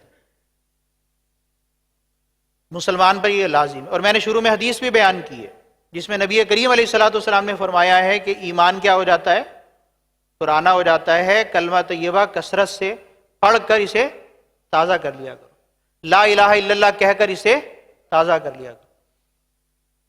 تو وہ کہتے ہیں کہ کلمہ طیبہ بکثرت پڑھنا چاہیے، یہاں تک کہ بلحمہ و دمہ، یعنی اتنا پڑھے کہ اس کے جسمانی اعضاء اور اس کے جسم کے اندر جو خون جاری ہے نا، اس میں بھی کلمہ طیبہ کے انوار سرایت کر جائیں۔ ایسا ڈوب کر پڑھے، اتنا پڑھے، ایسا پڑھے گا تو اس کلمہ طیبہ سے ایسے ایسے پیارے پیارے اسرار اور عجائبات اس پر ظاہر ہوں گے کہ وہ دنگ رہ جائے گا۔ عبادت، اللہ تعالیٰ کا قرب، تو ایمان جب تازہ ہوتا ہے نا، ایمان کا بیج جب دل میں شاخیں نکلتی ہیں اس کی، جب تازہ آپ نے کر لیا اس میں سے شاخیں نکل رہی ہیں، تبھی تو اس کے اوپر عبادت کے پھل لگتے ہیں نا۔ ایمان کو اگر آپ کمزور رکھیں گے تو کیسے آپ کا عبادت کرنے کا دل چاہے گا؟ ایمان ہی تو ایک مضبوط ارادہ اور نیت۔ آپ نے سنا ہوگا کہ بھئی فلاں کام کی آپ نیت کر لیں، یہ سنا ہے نا آپ نے؟ کوئی نماز نہیں پڑھتا تو ہم کیا کہتے ہیں؟ بھئی پکی نیت کر لو نماز پڑھنے کی۔ وہ نیت کرتا ہے، اس کی نیت پھر کچی ہو جاتی ہے تو پھر نماز نہیں پڑھتا۔ ایک آدمی جھوٹ بولتا ہے، اسے کہتے ہیں بھی جھوٹ مت بولا کرو، اب پکی نیت کر لو جھوٹ نہیں بولنی، وہ پھر کچی نیت کر دیتا ہے، پھر جھوٹ بول دیتا ہے۔ ہوتا ہے فلمیں، ڈرامے، گانے باجے دیکھنے والا، اسے کہا جائے کہ ان فسقیات سے توبہ کر لو، یہ مسلمانوں کا کام نہیں، کافروں کا کام ہے، یہ جنتیوں کا کام نہیں، جہنمیوں کا کام ہے۔ اللہ تعالیٰ نے، اس کے رسول کریم نے ان کاموں سے منع کیا ہے۔ اللہ تعالیٰ کے خوف سے اس کے دل میں توبہ کی خواہش پیدا ہوتی ہے، وہ کہتا ہے اب میں نہیں کروں گا یہ کام، نیت کی اس نے لیکن پھر دوبارہ وہی کام کر جاتا ہے۔ ایسا ہوتا ہے نا؟ تو یہ کیوں ہوتی ہے بار بار خلاف ورزی؟ اس کا مطلب یہ ہے کہ ایمان ہمارا اندر سے کیا ہے؟ کمزور ہے۔ ایمان کیا ہے؟ جیسے درخت جب تر و تازہ ہوتا ہے تو اس پر پھل لگتا ہے نا۔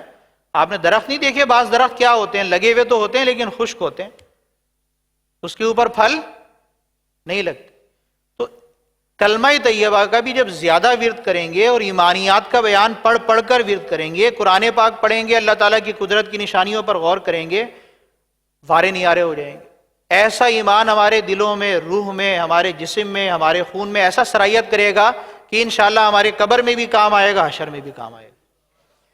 تو وہ جو علامہ سنوسی ہیں انہوں نے یہ لکھا، اس کی شرح میں علامہ عبد الغنی نابلسی علیہ رحمہ، مشہور و معروف بزرگ ہیں اور بے شمار کتابوں کے مصنف ہیں، انہوں نے یہ ایک حکایت بیان کی بڑی پیاری اور بہت مزیدار ہے۔ میں امید کرتا ہوں آپ سنیں گے تو پکی نیت کر لیں گے انشاءاللہ ایمانیات کا درس بھی ساری زندگی ہم حاصل کرتے رہیں گے اور دوسروں کو دیتے رہیں گے، اور کلمہ طیبہ کا ورد بھی ساری زندگی کرتے رہیں گے۔ وہ کہتے ہیں کہ میرے بعض شیوخ میں سے ایک شیخ نے، ایک بزرگ نے، علامہ عبد الغنی نابلسی خود بہت بڑے ولی اللہ ہیں، اور یہ جن کی بات میں کر رہا ہوں ام البراہین والے علامہ سنوسی، یہ خود بہت بڑے عارف باللہ ہیں۔ یہ کہتے ہیں کہ ہمارے ایک شیخ تھے، وہ یہ بیان کرتے ہیں کہ ایک شخص تھا جو چلتے پھرتے اٹھتے بیٹھتے، یہ میں اپنے الفاظ میں بیان کر رہا ہوں، بکثرت کلمہ طیبہ کا ورد کرتا تھا، لا الہ الا اللہ محمد الرسول اللہ صلی اللہ علیہ وسلم۔ اور اس کا ورد بھی کیسا ہوتا تھا؟ ڈوب کر دل کی گہرائیوں سے وہ ورد کیا کرتا تھا۔ تو جب اس کا انتقال ہوا اور غسل دینے کے لیے اب کیا کیا جاتا ہے؟ ایک چادر ڈال دی جاتی ہے، اور چادر ڈالنے کے بعد اس کے اوپری کپڑے اتار دیے جاتے ہیں۔ مرد کو جو غسل دیا جا رہا ہے تو اس کے زیر ناف حصہ، ناف سے لے کے گھٹنوں تک کے حصے پر تو چادر ڈال دی جاتی ہے۔ یہ تو پتہ ہے نا غسل کسی نے دیا ہے؟ دیا بھی ہوگا، بعض نے دیکھا بھی ہوگا۔ اب جیسے آدمی خود غسل کرتا ہے تو جب انتقال کر گیا تو اس کا غسل کا طریقہ ویسا تو نہیں ہوگا نا، اب تو لوگوں نے دینا ہے۔ تو جب غسل دینے کے لیے اسے تختہ غسل پر یا جس چیز پر لٹایا گیا تو اس کے سینے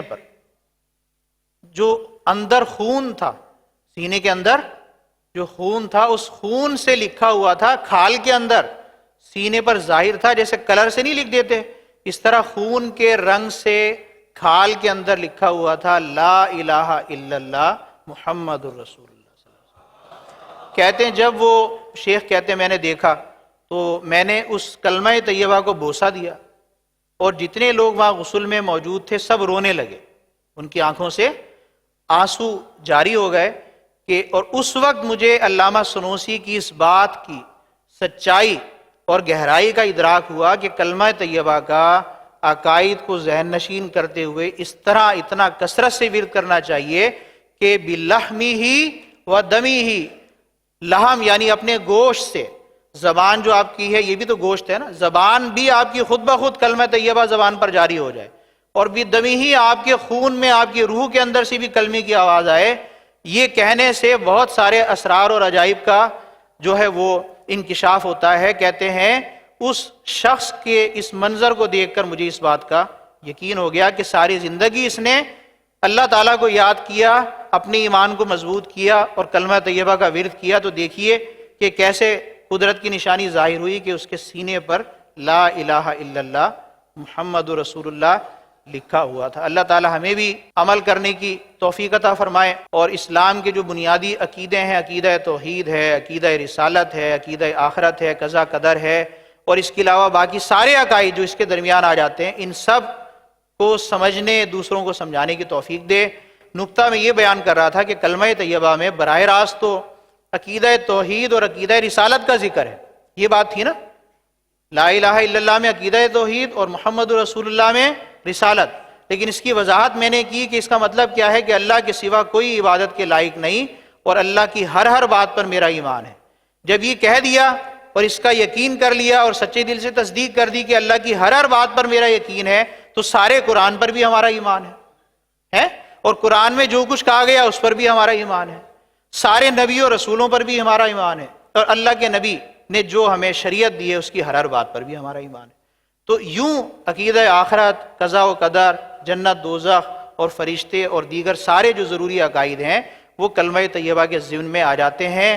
قضا اور قدر کے حوالے سے میں تھوڑی سی وضاحت پہلے کی تھی، آخر میں صرف یہ نقطہ میں آپ کو ضرور بیان کروں گا کہ بہت ساری چیزیں تو ہمارے اختیار میں ہیں، کھانا ہمارے اختیار میں ہے، پینا ہمارے اختیار میں ہے، سونا ہمارے اختیار میں ہے، چلنا پھرنا دیکھنا ہمارے اختیار میں ہے، کمانا ہمارے اختیار میں ہے، دنیا کے اندر آنا جانا میل ملاپ رکھنا ہمارے اختیار میں ہے، یہ سب چیزیں ہیں نا اختیاری۔ عبادت کرنا بھی ہمارے اختیار میں ہے، نہ کرنا بھی ہمارے اختیار میں ہے، گناہ سے بچنا بھی ہمارے اختیار میں ہے، گناہ سے نہ بچنا بھی ہمارے اختیار میں ہے۔ جیسا کریں گے ویسا پھل ہم آخرت میں پائیں گے، اچھا کریں گے تو اس کی اچھی جزا ملے گی اور برا کریں گے تو اس کی بری سزا ملے گی، اور ہم کیا کریں گے اور کیا کر رہے ہیں، ہماری عمر کتنی ہے، یہ سب تقدیر میں لکھا ہوا ہے۔ لیکن بعض چیزیں وہ بھی ہوتی ہیں کہ جو ہماری چاہت اور ہماری مرضی کے بغیر بھی ہوتی ہے نا، جیسا کہ سردی آتی ہے، سردی ہم سے پوچھ کے آتی ہے، ہمارے اختیار میں ہے۔ گرمی آتی ہے نا، گرمی بھی، خزاں آتی ہے، بہار آتی ہے، اسی طرح جناب بارش آتی بھی ہے اور نہیں بھی آتی، سب کس کے کرنے سے ہو رہا ہے؟ اللہ تعالیٰ۔ اسی طرح ہماری اپنی ذات کے اندر آپ غور کر لیں کہ ہمارے اختیار میں بہت ساری چیزیں ہیں لیکن بعض چیزیں ہمارے اختیار میں نہیں ہیں۔ مثلا بہت زیادہ کمائیں، اچھے سے اچھے گھر میں رہ لیں، آپ بہت کمائیں، اچھے سے اچھا گھر بنا لیں، آپ 3 4 5 ڈاکٹروں سے ملنا جلنا بھی شروع کر دیں احتیاطاً کہ اگر بیمار ہوں گا تو ان کے پاس جاؤں گا۔ گھر میں غذائیں بھی آپ وافر مقدار میں لے کر آ جائیں، کھانے پینے کا، فروٹ کا، سب چیزوں کا اہتمام ہو۔ آب و ہوا راس نہیں آتی، آب و ہوا کو بھی اپنے مطابق بنا لیں۔ گرمیوں میں اپنے گھر پہ ایئر کنڈیشن لگوا لیں، کیا لگوا لیں؟ اے سی لگوا لیں۔ اور سردیوں میں سردی زیادہ ہوتی ہے، اس سے بیماری کا اندیشہ ہوتا ہے، تو اپنے گھر میں ہیٹر لگوا لیں۔ آپ یہ سارے کام کرتے ہیں نا، جس کے پاس جتنے پیسے ہوتے ہیں سب کوشش کرتے ہیں کہ میری جان بچی رہے، میں بیمار نہ پڑ جاؤں، لیکن اس کے باوجود بیماری آتی ہے یا نہیں آتی؟ بتائیں آپ، بیمار کون کرتا ہے؟ اللہ تعالیٰ۔ اس کا مطلب ہے بہت ساری چیزیں وہ ہیں، بہت ساری کیا، ساری چیزیں وہ ہیں جو اللہ تعالیٰ کے اختیار میں۔ یہ وہ چیزیں ہیں کہ جن سے ہمیں اپنی بے بسی ہے، اپنی محتاجی، اپنی لاچاری، یہ ہماری نگاہوں کے سامنے آتی ہے۔ اور اللہ تعالیٰ کے بارے میں جو ہمارا عقیدہ ہے نا کہ وہ کسی چیز میں کسی کا محتاج نہیں ہے، اللہ تعالیٰ کسی چیز میں کسی کا محتاج نہیں ہے، اور بندہ جو بھی کچھ کر لے، جتنا مال جمع کر لے، جتنے مضبوط قلعوں میں رہ لے، لیکن وہ کس کا پابند ہے؟ اللہ تعالیٰ کی طرف سے جو تقدیر ہے اس کا وہ پابند ہے۔ اللہ تعالیٰ چاہے تو جیسا چاہے گا اس کے ساتھ سلوک کرے گا۔ اس نقطے سے بھی ہمیں اللہ تعالیٰ کی یاد آنی چاہیے، اللہ تعالیٰ پر ہمارا ایمان مضبوط ہونا چاہیے۔ اللہ تعالیٰ ہمیں عقل سلیم عطا فرمائے اور اپنی یاد کثرت کے ساتھ کرنے کی توفیق عطا فرمائے، اپنے پیاروں کی، اپنے پیارے حبیب لبیب صلی اللہ تعالی علیہ وسلم کی سچی محبت اور ان کے لائے ہوئے دین کی قدر کرنے کی اور اس کی فکر کرنے کی، اسے سمجھنے کی، دوسروں کو سمجھانے کی توفیق عطا فرمائے، اور دین پر خود عمل کرنے، دوسروں کو عمل کرانے کا جو جذبہ ہے وہ ہمیں عطا فرمائے، اور جو بندی مقصد ہمیں ہمارے پیر و مرشد قبلہ امیر اہل سنت نے دیا ہے کہ مجھے اپنی اور سارے دنیا کے لوگوں کی اصلاح کی کوشش کرنی ہے، انشاءاللہ مرتے دم تک اس مدنی مقصد پہ ہمیں قائم رکھے۔ اللہ تعالیٰ عمل کرنے کی توفیق عطا فرمائے۔ وما علینا الا البلاغ المبین۔ حضور یہ ارشاد فرما دیجیے کہ ہر کلمہ پڑھنے والا جنت میں جائے گا، اور زبان اور دل سے پڑھنے میں کیا فرق ہے؟ دیکھیں بھائی، کلمے کے حوالے سے جو میں نے ابھی پورا بیان کیا نا، آپ کی اس سوال کا جواب وہی ہے. یعنی آپ جو ہمارے حاضرین یہاں موجود ہیں اور جو مدنی چینل پر ناظرین نے جنہوں نے پورا بیان سنا ہے، وہ واضح طور پر سمجھ چکے ہیں کہ ایمان کس کا نام ہے. ایمان کس کا نام ہے؟ ضروریات دین تمام کے تمام کو ماننے کا نام. مختصر لفظوں میں بتا دیتا ہوں، مصطفیٰ کو ماننے کا نام صلی اللہ علیہ وسلم. بولیے، کس کو ماننے کا نام؟ اللہ اور اس کے رسول کو ماننے کا نام. ایک تو یہ جملہ ہو گیا، اور اللہ اور اس کے رسول کی ماننے کا نام. اللہ اور اس کے رسول کی ہر بات کو ماننے کا نام. اب آ گیا جواب اس کے اندر. تو کلمہ جو اس طرح پڑھے گا نا کہ میں نے اللہ کو بھی مانا، دل سے تسلیم کیا کہ وہ میرا مالک ہے، پاک پروردگار ہے، کائنات کا مالک ہے، وحدہ لا شریک ہے، اس جیسا کوئی نہیں، اور اس کی ہر بات پر میں ایمان لے آیا. یہ ہو گیا پہلا عقیدہ توحید. اور جو رسالت پر یوں ایمان لائے گا کہ نبی کریم علیہ الصلوۃ والسلام کو میں نے رسول مانا، اور آپ سے پہلے سارے نبیوں پر بھی میرا ایمان، اور آپ کی لائی ہوئی ہر بات پر میرا ایمان. تو اس طرح جو ایمان لائے گا اور کلمہ پڑھے گا وہ مسلمان ہے، اور اس کے اندر سارے ضروری عقائد آ جائیں گے، اور مسلمان نے ہی جنت میں جانا ہے. اور حدیث مبارک ہے کہ من قال لا الہ الا اللہ دخل الجنہ، جس نے کہا لا الہ الا اللہ وہ جنت میں داخل ہوگا. اس کا مطلب بھی یہ ہے کہ جس کا خاتمہ ایمان پر ہوگا اور جو مسلمان ہوگا وہ ضرور داخل جنت ہوگا. فرق صرف یہ ہے کہ اگر خاتمہ ایمان پر ہوا اور ہے گناہ گار، خاتمہ ایمان پر ہوا لیکن ہے گناہ گار، تو اللہ تعالیٰ چاہے تو بے حساب بخش دے. اللہ تعالیٰ چاہے تو بے حساب بخش دے. نبی کریم علیہ الصلوۃ والسلام شفاعت فرمائے، بے حساب بخشا جائے. اور اللہ تعالیٰ چاہے تو جہنم میں عذاب دے کر جتنا وہ چاہے گناہوں کا، لیکن چونکہ خاتمہ ایمان پر ہوا ہے اسے داخل جنت فرما دے. تو یوں ایمان جس کا ہے ساری ایمانیات ضروریات کے اوپر، وہ مسلمان ہے. ایمان پر خاتمہ جس کا ہوگا اس کے لیے انشاءاللہ ضرور جنت ہے. اللہ تعالیٰ ہمارا خاتمہ بالخیر فرمائے. مفتی صاحب کی بارگاہ میں عرض ہے کہ ایک پرچی موصول ہوئی ہے، اس میں یہ کہ آپ نے فرمایا ہے کہ بہت سی چیزیں انسان کے اختیار میں ہیں، اور اس میں آپ نے فرمایا کہ عبادت بھی انسان کے اختیار میں ہے. اس کی وضاحت فرما دیں. کیا اختیار میں ہے؟ عبادت.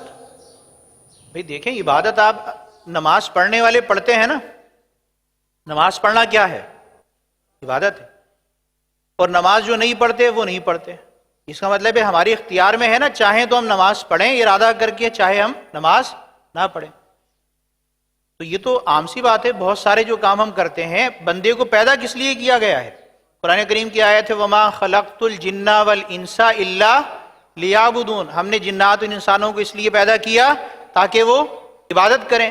اور یہ بھی ہے کہ الذی خلق الموت والحیات لیبلوکم ایکم احسن عملا، کہ اللہ وہ ہے جس نے موت اور حیات کو اس لیے پیدا کیا کہ تاکہ تمہاری جانچ ہو کون تم میں سے اچھے عمل کر کے آتا ہے. تو اچھے عمل کرنا ہماری اختیار میں ہے، تبھی تو ہمیں یہ دارالامتحان میں بھیجا گیا ہے. دنیا کو دارالعمل کس لیے کہا جاتا ہے؟ کہ عمل کرنا ہمارے اختیار میں. ہاں توفیق اللہ تعالیٰ کی طرف سے ملتی ہے، لیکن ارادہ تو ہم نے کرنا ہی ہے نا. میں آپ کو ایک اور مثال دیتا ہوں. مثال کے طور پہ آپ دیکھیں کہ جو لوگ نماز پڑھنے کا پکا ارادہ کر لیتے، نماز پڑھنے کا پکا ارادہ کر لیں اور سستی کو دور کر لیں. شیطان سستی دلائے، مثلا نماز کے لیے فجر میں اٹھنا ہے، ٹھنڈے پانی سے وضو کرنا ہے، بستر گرم بستر چھوڑنا ہے. دل نہیں چاہتا نا، نفس چاہتا ہے پڑے رہو اور دوبارہ لحاف اوڑھ کر سو جاؤ. لیکن ایسے موقع پر جو ڈرے، اللہ تعالیٰ سے ڈرے اور بستر سے اٹھے اور اٹھنے کے بعد وضو کرنے میں کامیاب ہو جائے. کبھی آپ نے ایسا دیکھا ہے کہ کسی شخص نے وضو کیا ہو اور نماز نہ پڑھی ہو؟ کبھی دیکھا ہے ایسا؟ اس کا مطلب ہے کہ وہ ارادہ کرتا ہے اپنی اختیار سے. جیسے ہی وہ اللہ تعالیٰ کی عبادت کی طرف بڑھنے کی کوشش کرتا ہے، اللہ تعالیٰ اس کو کیا دے دیتا ہے؟ توفیق. اور ایک آپ نے ایسے لوگوں کے بارے میں بھی سنا ہوگا کہ جنہیں پتہ ہے کہ اذان کی آواز آ رہی ہے، اٹھنا ان کی اختیار میں ہے، لیکن وہ اٹھنے کی بجائے پھر اوندا منہ کر کے سو جاتے ہیں. اب دوبارہ لیٹا کون اور سویا کون؟ کس کے اختیار سے سویا؟ اپنے اختیار سے سویا. تو اس دارالامتحان کا جو حساب کتاب ہونا ہے آخرت میں، وہ انہی باتوں کا تو ہونا ہے کہ عبادت کرنے کے لیے بھیجا تھا تو کس نے عبادت کی ہے اور کس نے عبادت نہیں کی ہے. تو عبادت کرنا بھی اس اعتبار سے انسان کے اختیار میں ہے، اور یہ جو بھی اختیار ہے اللہ تعالیٰ کا دیا ہوا ہے کہ اس نے بندوں کو اختیار دیا ہے۔ حضور تقدیر سے متعلق سوالات 2-3 آئے کہ کیا دعاؤں سے تقدیریں بدل جاتی ہیں؟ تقدیر کی اصل میں قسمیں ہیں، تقدیر کی قسمیں ہیں، یہ مشہور ہے اور روایت بھی اس طرح کی ہے کہ الدعا یرد القضا، دعا قضا کو بدل دیتی ہے۔ تو قضا کی اصل میں 3 قسمیں ہیں، تقدیر کی کتنی قسمیں؟ 3۔ ایک تو ہے اٹل، کیا ہے؟ بالکل اٹل تقدیر ہے، باری تعالیٰ کا فیصلہ ہے، جس کو مبرم کہتے ہیں۔ کیا کہتے ہیں؟ مبرم۔ یہ آپ پڑھیں گے، بہار شریعت میں لکھا ہوا بھی ہے، بیان میں آئیں یا نہ آئیں یہ خود بھی لے کے پڑھ لیا کریں۔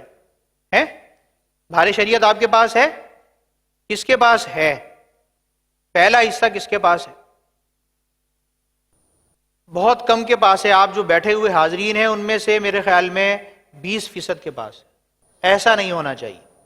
ایسا جن کے پاس نہیں ہے، کیا وہ کل تک بہار شریعت کا پہلا حصہ خرید لیں گے؟ صرف پہلا حصہ، اتنی موٹی جلد نہیں کہہ رہا میں آپ کو 1200 روپے کی 1500 کا سیٹ نہیں کہہ رہا، صرف پہلا حصہ نیچے مکتبے پر ملتا ہے اور اس کا ہدیہ بہت تھوڑا سا ہوتا ہے، 100 روپے کے اندر ہی ہوگا کوئی، اور میرے خیال میں یہ 100 سے زیادہ نہیں ہونا چاہیے، 60-70 روپے 80 روپے۔ یہ دیکھیے پہلا حصہ اتنا سا ہے۔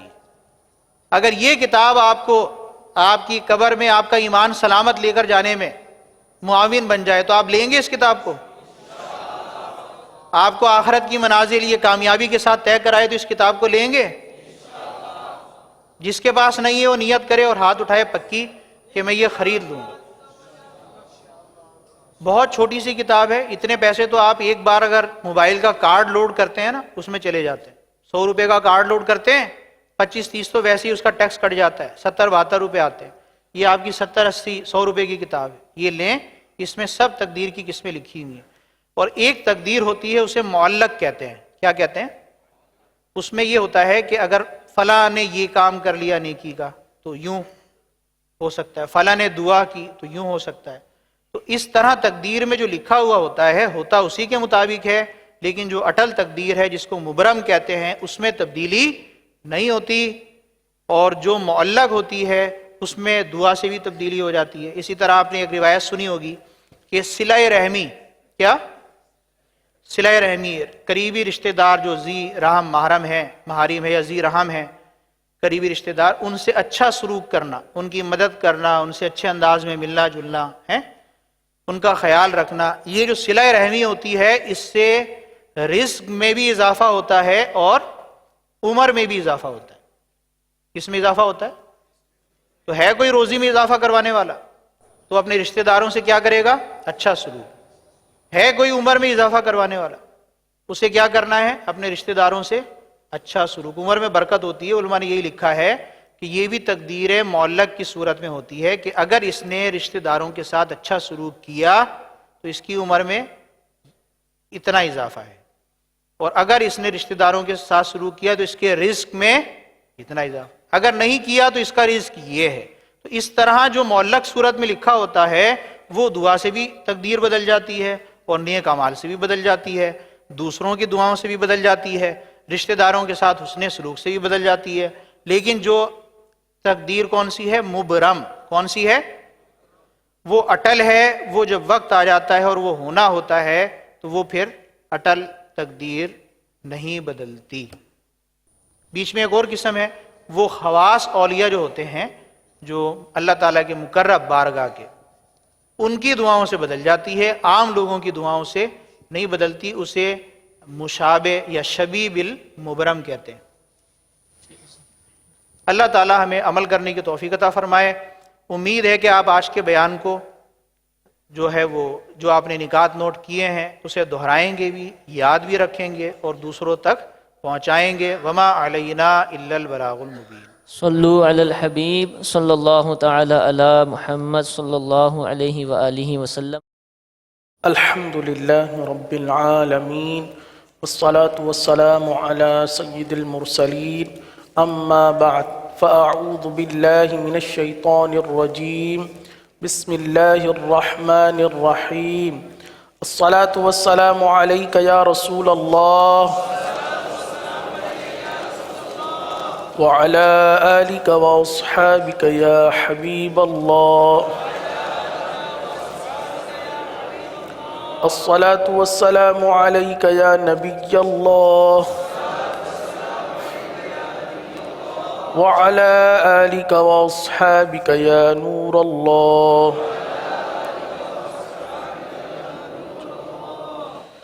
نويت سنة الاعتكاف. الحمد للہ عز و جل. مدنی قاعدے کے سبق نمبر 10 یہ ہمارا آج کا سبق ہے، اور ہمارا یہ جو سلسلہ ہے اس میں روزانہ ہم مدنی قاعدے کی تختیوں میں سے جو قواعد اور ان کی جو ادائیگی ہے، قواعد کا اجرا اور ان کی ادائیگی، اس کو ہم سیکھتے ہیں. تو الحمدللہ اس سلسلے کو جاری رکھتے ہیں. قبل اس کے کہ ہم اپنے سبق کی طرف بڑھیں، دعا پڑھ لیجئے. اس دعا کی فضیلت بھی سماعت فرما لیجئے کہ دینی کتاب یا اسلامی سبق پڑھنے سے قبل اس دعا کو جو پڑھ لے گا تو انشاءاللہ جو کچھ پڑھے گا وہ یاد رہے گا. صلو علی الحبیب صلی اللہ تعالی علیہ وسلم. اللہم افتح علینا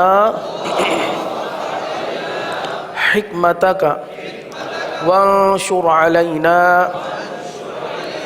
رحمتک یا ذا الجلال والاکرام. صلو علی الحبیب صلی اللہ تعالی علیہ وسلم. پیارے پیارے اسلامی بھائیوں اور میرے مدنی چینل کے ناظرین، مدنی قاعدے کے سبق نمبر 10 کی آج 11ویں لائن ہمیں پڑھنی ہے. 11ویں سطر آپ دیکھ لیجئے 11ویں سطر کہاں موجود ہے اور اس پر انگلی رکھ لیجئے. کلمہ میں عرض کر دیتا ہوں. یومئذ یہ کلمہ ہے، اس کی ہجے کرنی ہے، یہاں سے آغاز کرنا ہے. اعوذ باللہ من الشیطان الرجیم.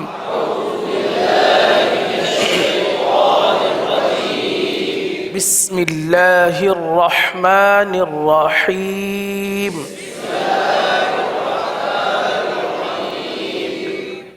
یا واو زبر یو، میم زبر ما، یوم، حمزہ زیر ای، یومئی، ذال دو زیر ذن، یومئذن، یومئذن، میم واو زبر مو، عین زیر عی، موعی، موعی، دال پیش دو، موعد، ہا الٹا پیش ہو، موعدہ، موعدہ.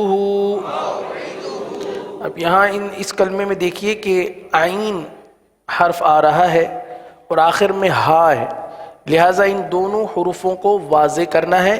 عین اپنے مخرج سے بالکل صحیح ادا ہو، ہا بھی اپنے مخرج سے بالکل درست ادا ہو. پڑھ لیجئے. موعدہ، کاف زبر کا، را یا زیر ری، کری. را کو باریک پڑھیں گے کیونکہ را کے نیچے زیر آپ کو نظر آ رہا ہے. کری، میم دو زیر من، کریمن. واو زبر و، کاف یا زیر کی، وکی، لام دو زیر لن، وکیلن. وکیل نون واو پیش نو را زیر ری را زیر ری نہیں را زیر ری نوری ہا کھڑا زیر ہی نوری کیا پڑھیں گے آگے حمزہ زبر ا را زبر را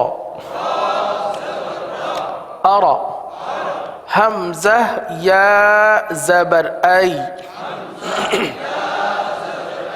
ارأی ارأی کیا پڑھیں گے تا زبر تا ارأیت ارأیت آگے حمزہ زبر ا فا زبر فا اف را زبر را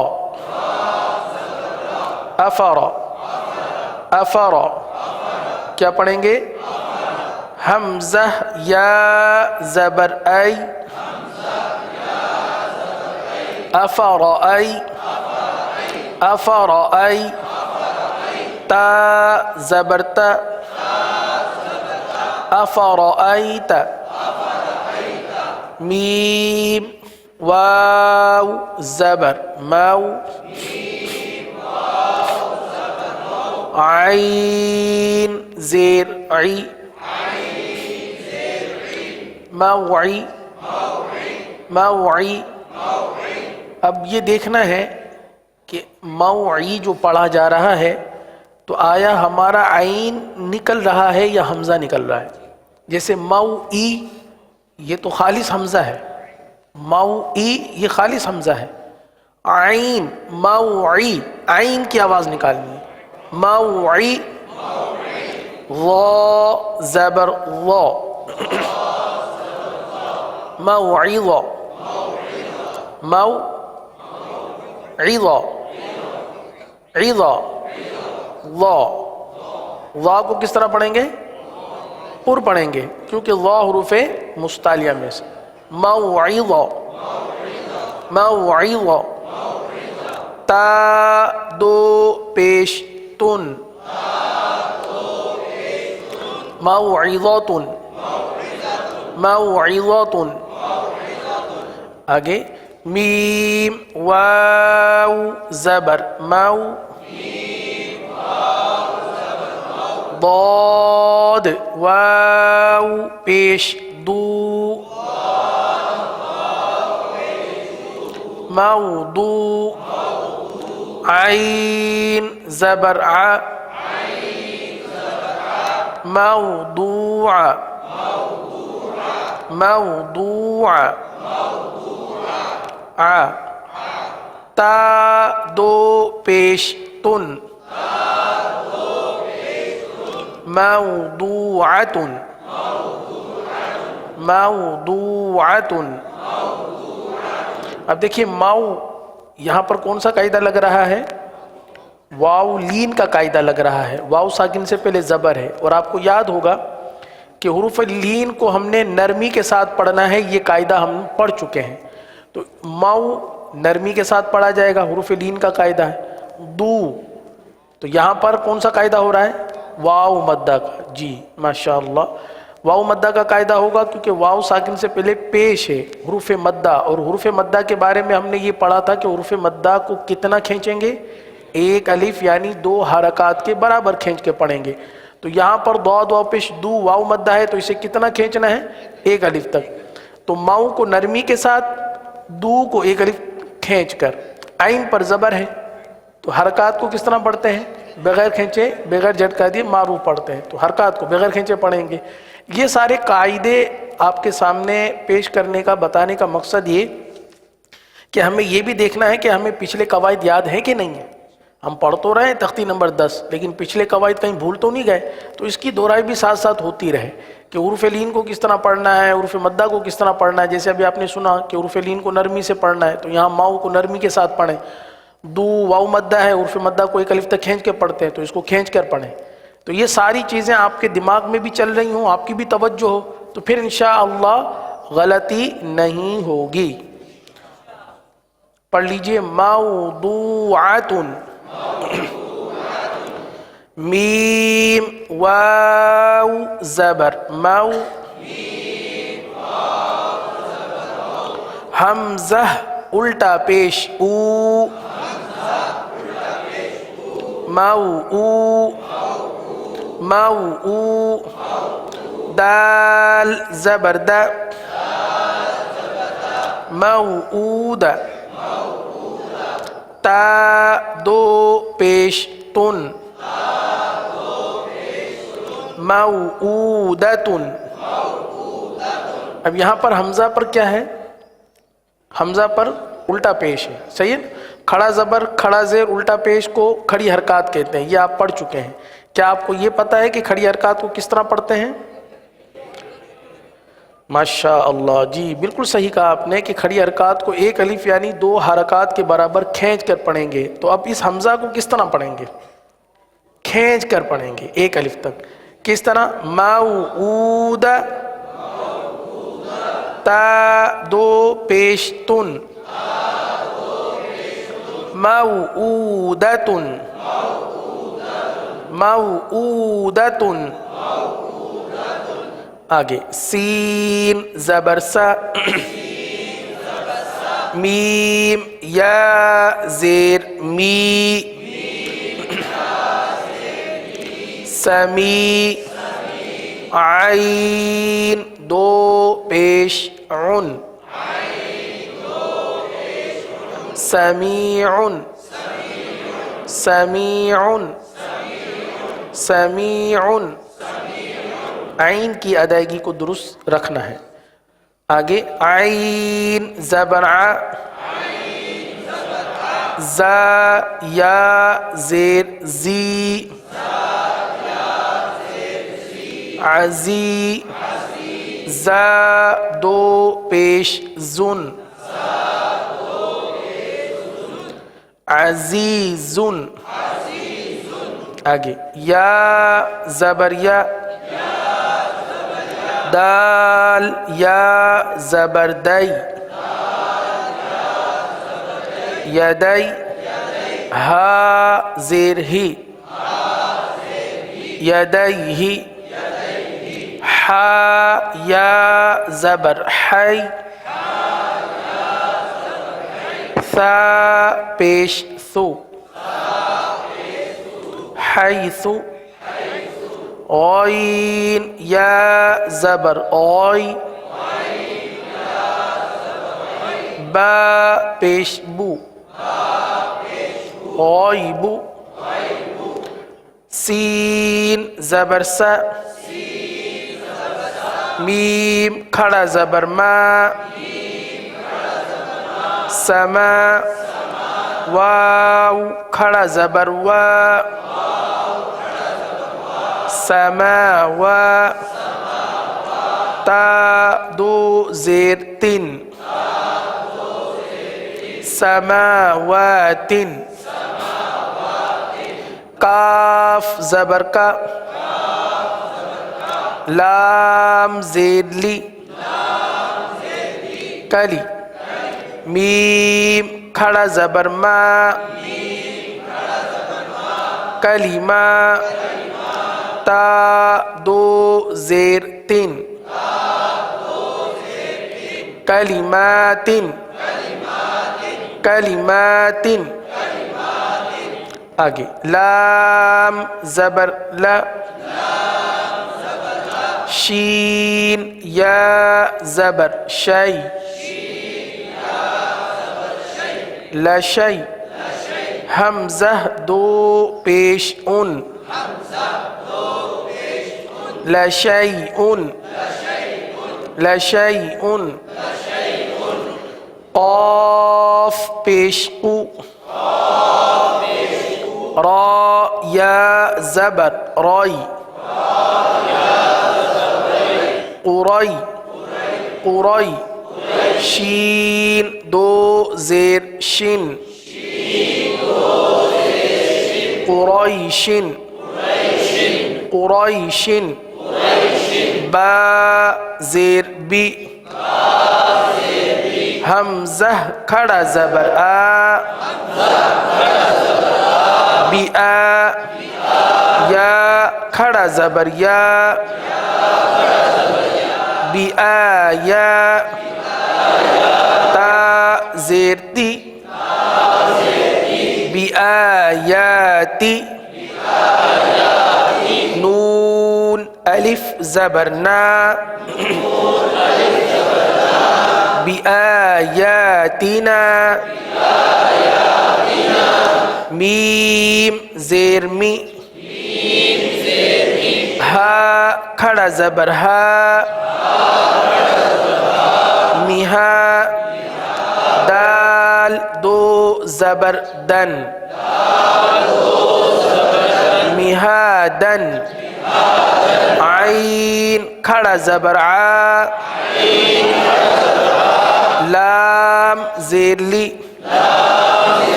عالی میم پیش مو عالم کاف زیر کی تا کھڑا زبر تا کتا با دو پیش بن کتابن سین زبر سا لام کھڑا زبر لا سلا میم دو پیش من سلام حمزہ واو پیش او ذال یا زیر ذی او ذی نون الف زبر نا اوذینا اب یہاں غور کیجئے قواعد کی پہچان کیجئے اوذینا کیا آپ کو معلوم ہے کہ او پر کون سا قاعدہ ہوگا حمزہ واو پیش او ماشاء اللہ صحیح جواب دیا آپ نے واو مدہ کا قاعدہ ہوگا ذی یہاں کیا آپ کو معلوم ہے کون سا قاعدہ ہوگا جی بالکل درست کہا آپ نے کہ یا ساکن سے پہلے زیر ہے اس لیے یہاں پر یا مدہ کا قاعدہ ہوگا نا پر کون سا قاعدہ ہوگا الف مدہ کیونکہ الف سے پہلے زبر ہے ماشاء اللہ تو یہ قواعد کی پہچان جس طرح آپ ابھی جواب دے رہے تھے یہ سلسلہ اگر وقتاً فوقتاً ہوتا رہے کہ ہم اپنے آپ سے سوال کریں کہ یہاں کون سا قاعدہ ہوا یہاں کون سا قاعدہ ہوا تو اس سے یہ ہوگا کہ قواعد کی دہرائی ہو جائے گی قواعد اچھی طرح یاد بھی ہو جائیں گے اور بار بار اپنی جانچ پڑتال کر لینے سے قواعد کے اندر انشاءاللہ کبھی آپ کمزور نہیں ہوں گے آگے پڑھیں حمزہ واو پیش او تا یا زیر تی اوتی نون الف زبر نا اوتینا حمزہ واو زبر او حا یا زبر حی او حی نون الف زبر نا او حینا نون واو پیش نو حا یا زیر حی نوحی ہا الف زبر ہا نوحیہا حمزہ کھڑا زبر آ تا واو پیش تو آتو نون یا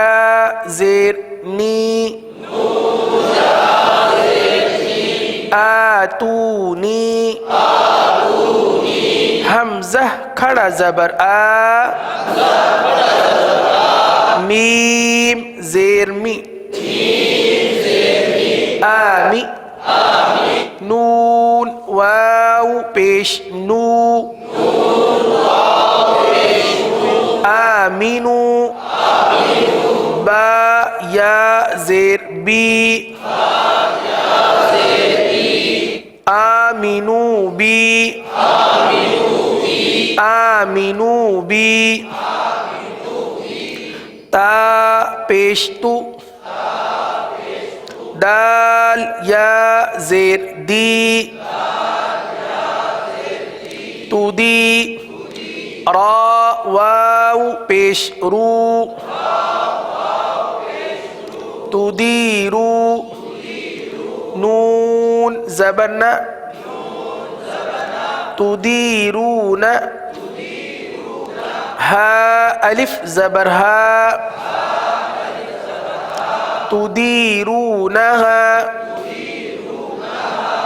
فا زبر فا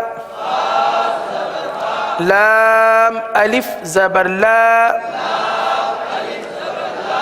فلا تا زبر تا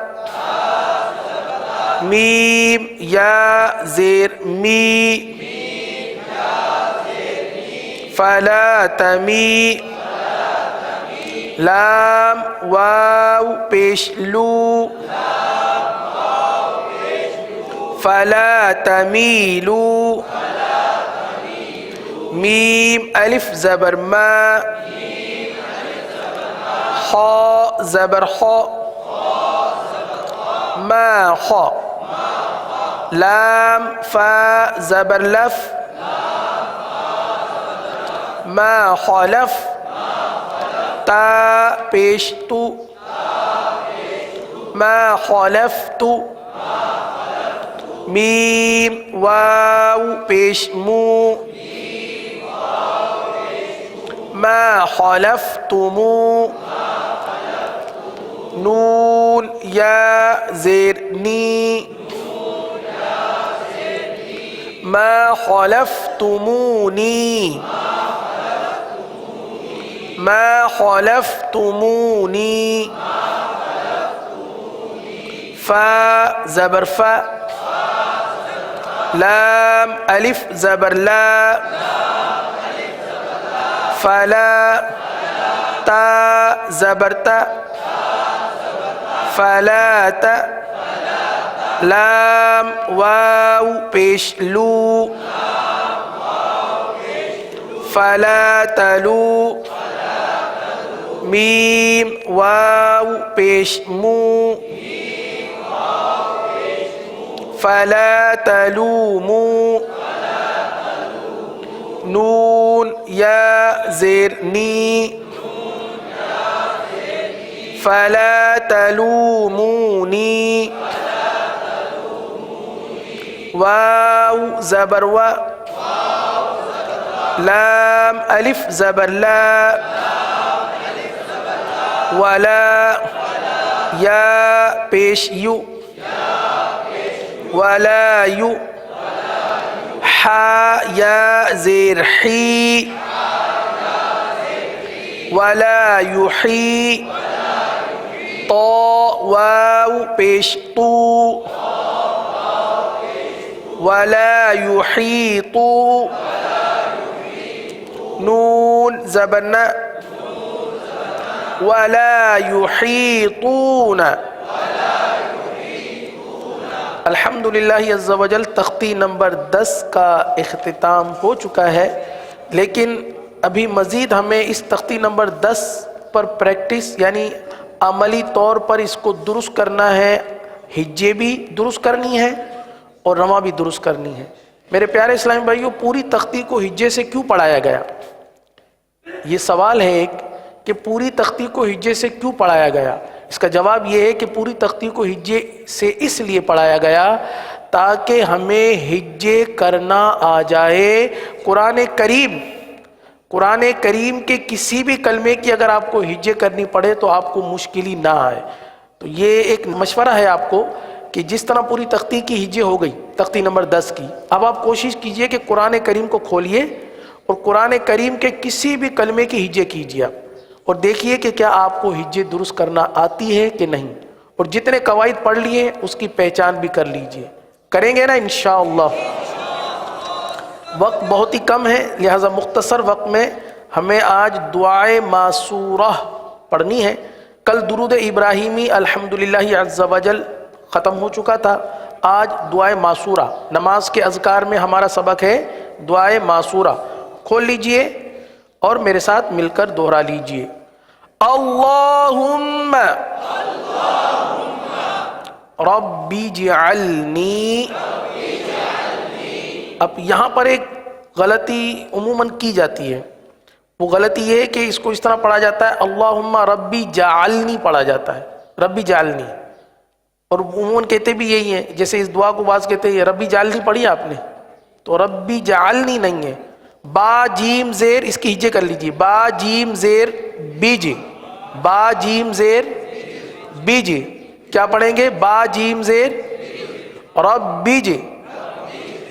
بلند آواز سے کہہ دیجئے ربیج. صحیح ہے. اب آگے پڑھنا ہے عین لام زبر ال، ربی جعل. صحیح ہے، یہ پڑھنا ہے، ربی جعل نہیں پڑھنا. جیم پر زبر نہیں لگانا. جیم پر کیا نظر آ رہا ہے آپ کو؟ اللہم. ربی کے بعد جیم پر جزم ہے، جیم ساکن ہے. اللہم ربی جعلنی، ربی جعلنی. بیج قلقلہ کریں گے نا، جیم ساکن ہے، عرف قلقلہ ہے. ربی جعلنی، اللہم ربی جعلنی مقیم الصلاة، مقیم الصلاة ومن ذریتی، ومن ذریتی. اللہم ربی جعلنی مقیم الصلاة ومن ذریتی. دعا پڑھ لیجئے. الصلاة والسلام علیک یا رسول اللہ وعلى آلك وأصحابك يا حبيب الله. سبحانك اللهم وبحمدك أشهد أن لا إله إلا أنت أستغفرك وأتوب إليك. سبحانك اللهم وبحمدك أشهد أن لا إله إلا أنت أستغفرك وأتوب إليك. سبحانك اللهم وبحمدك أشهد أن لا إله إلا أنت أستغفرك وأتوب إليك. صلوا على الحبيب صلى الله تعالى على محمد. گزارے کیسے زندگی، آؤ علماء سے پوچھ لیں. آئے جو مشکل پیش کوئی، آؤ علماء سے پوچھ لیں.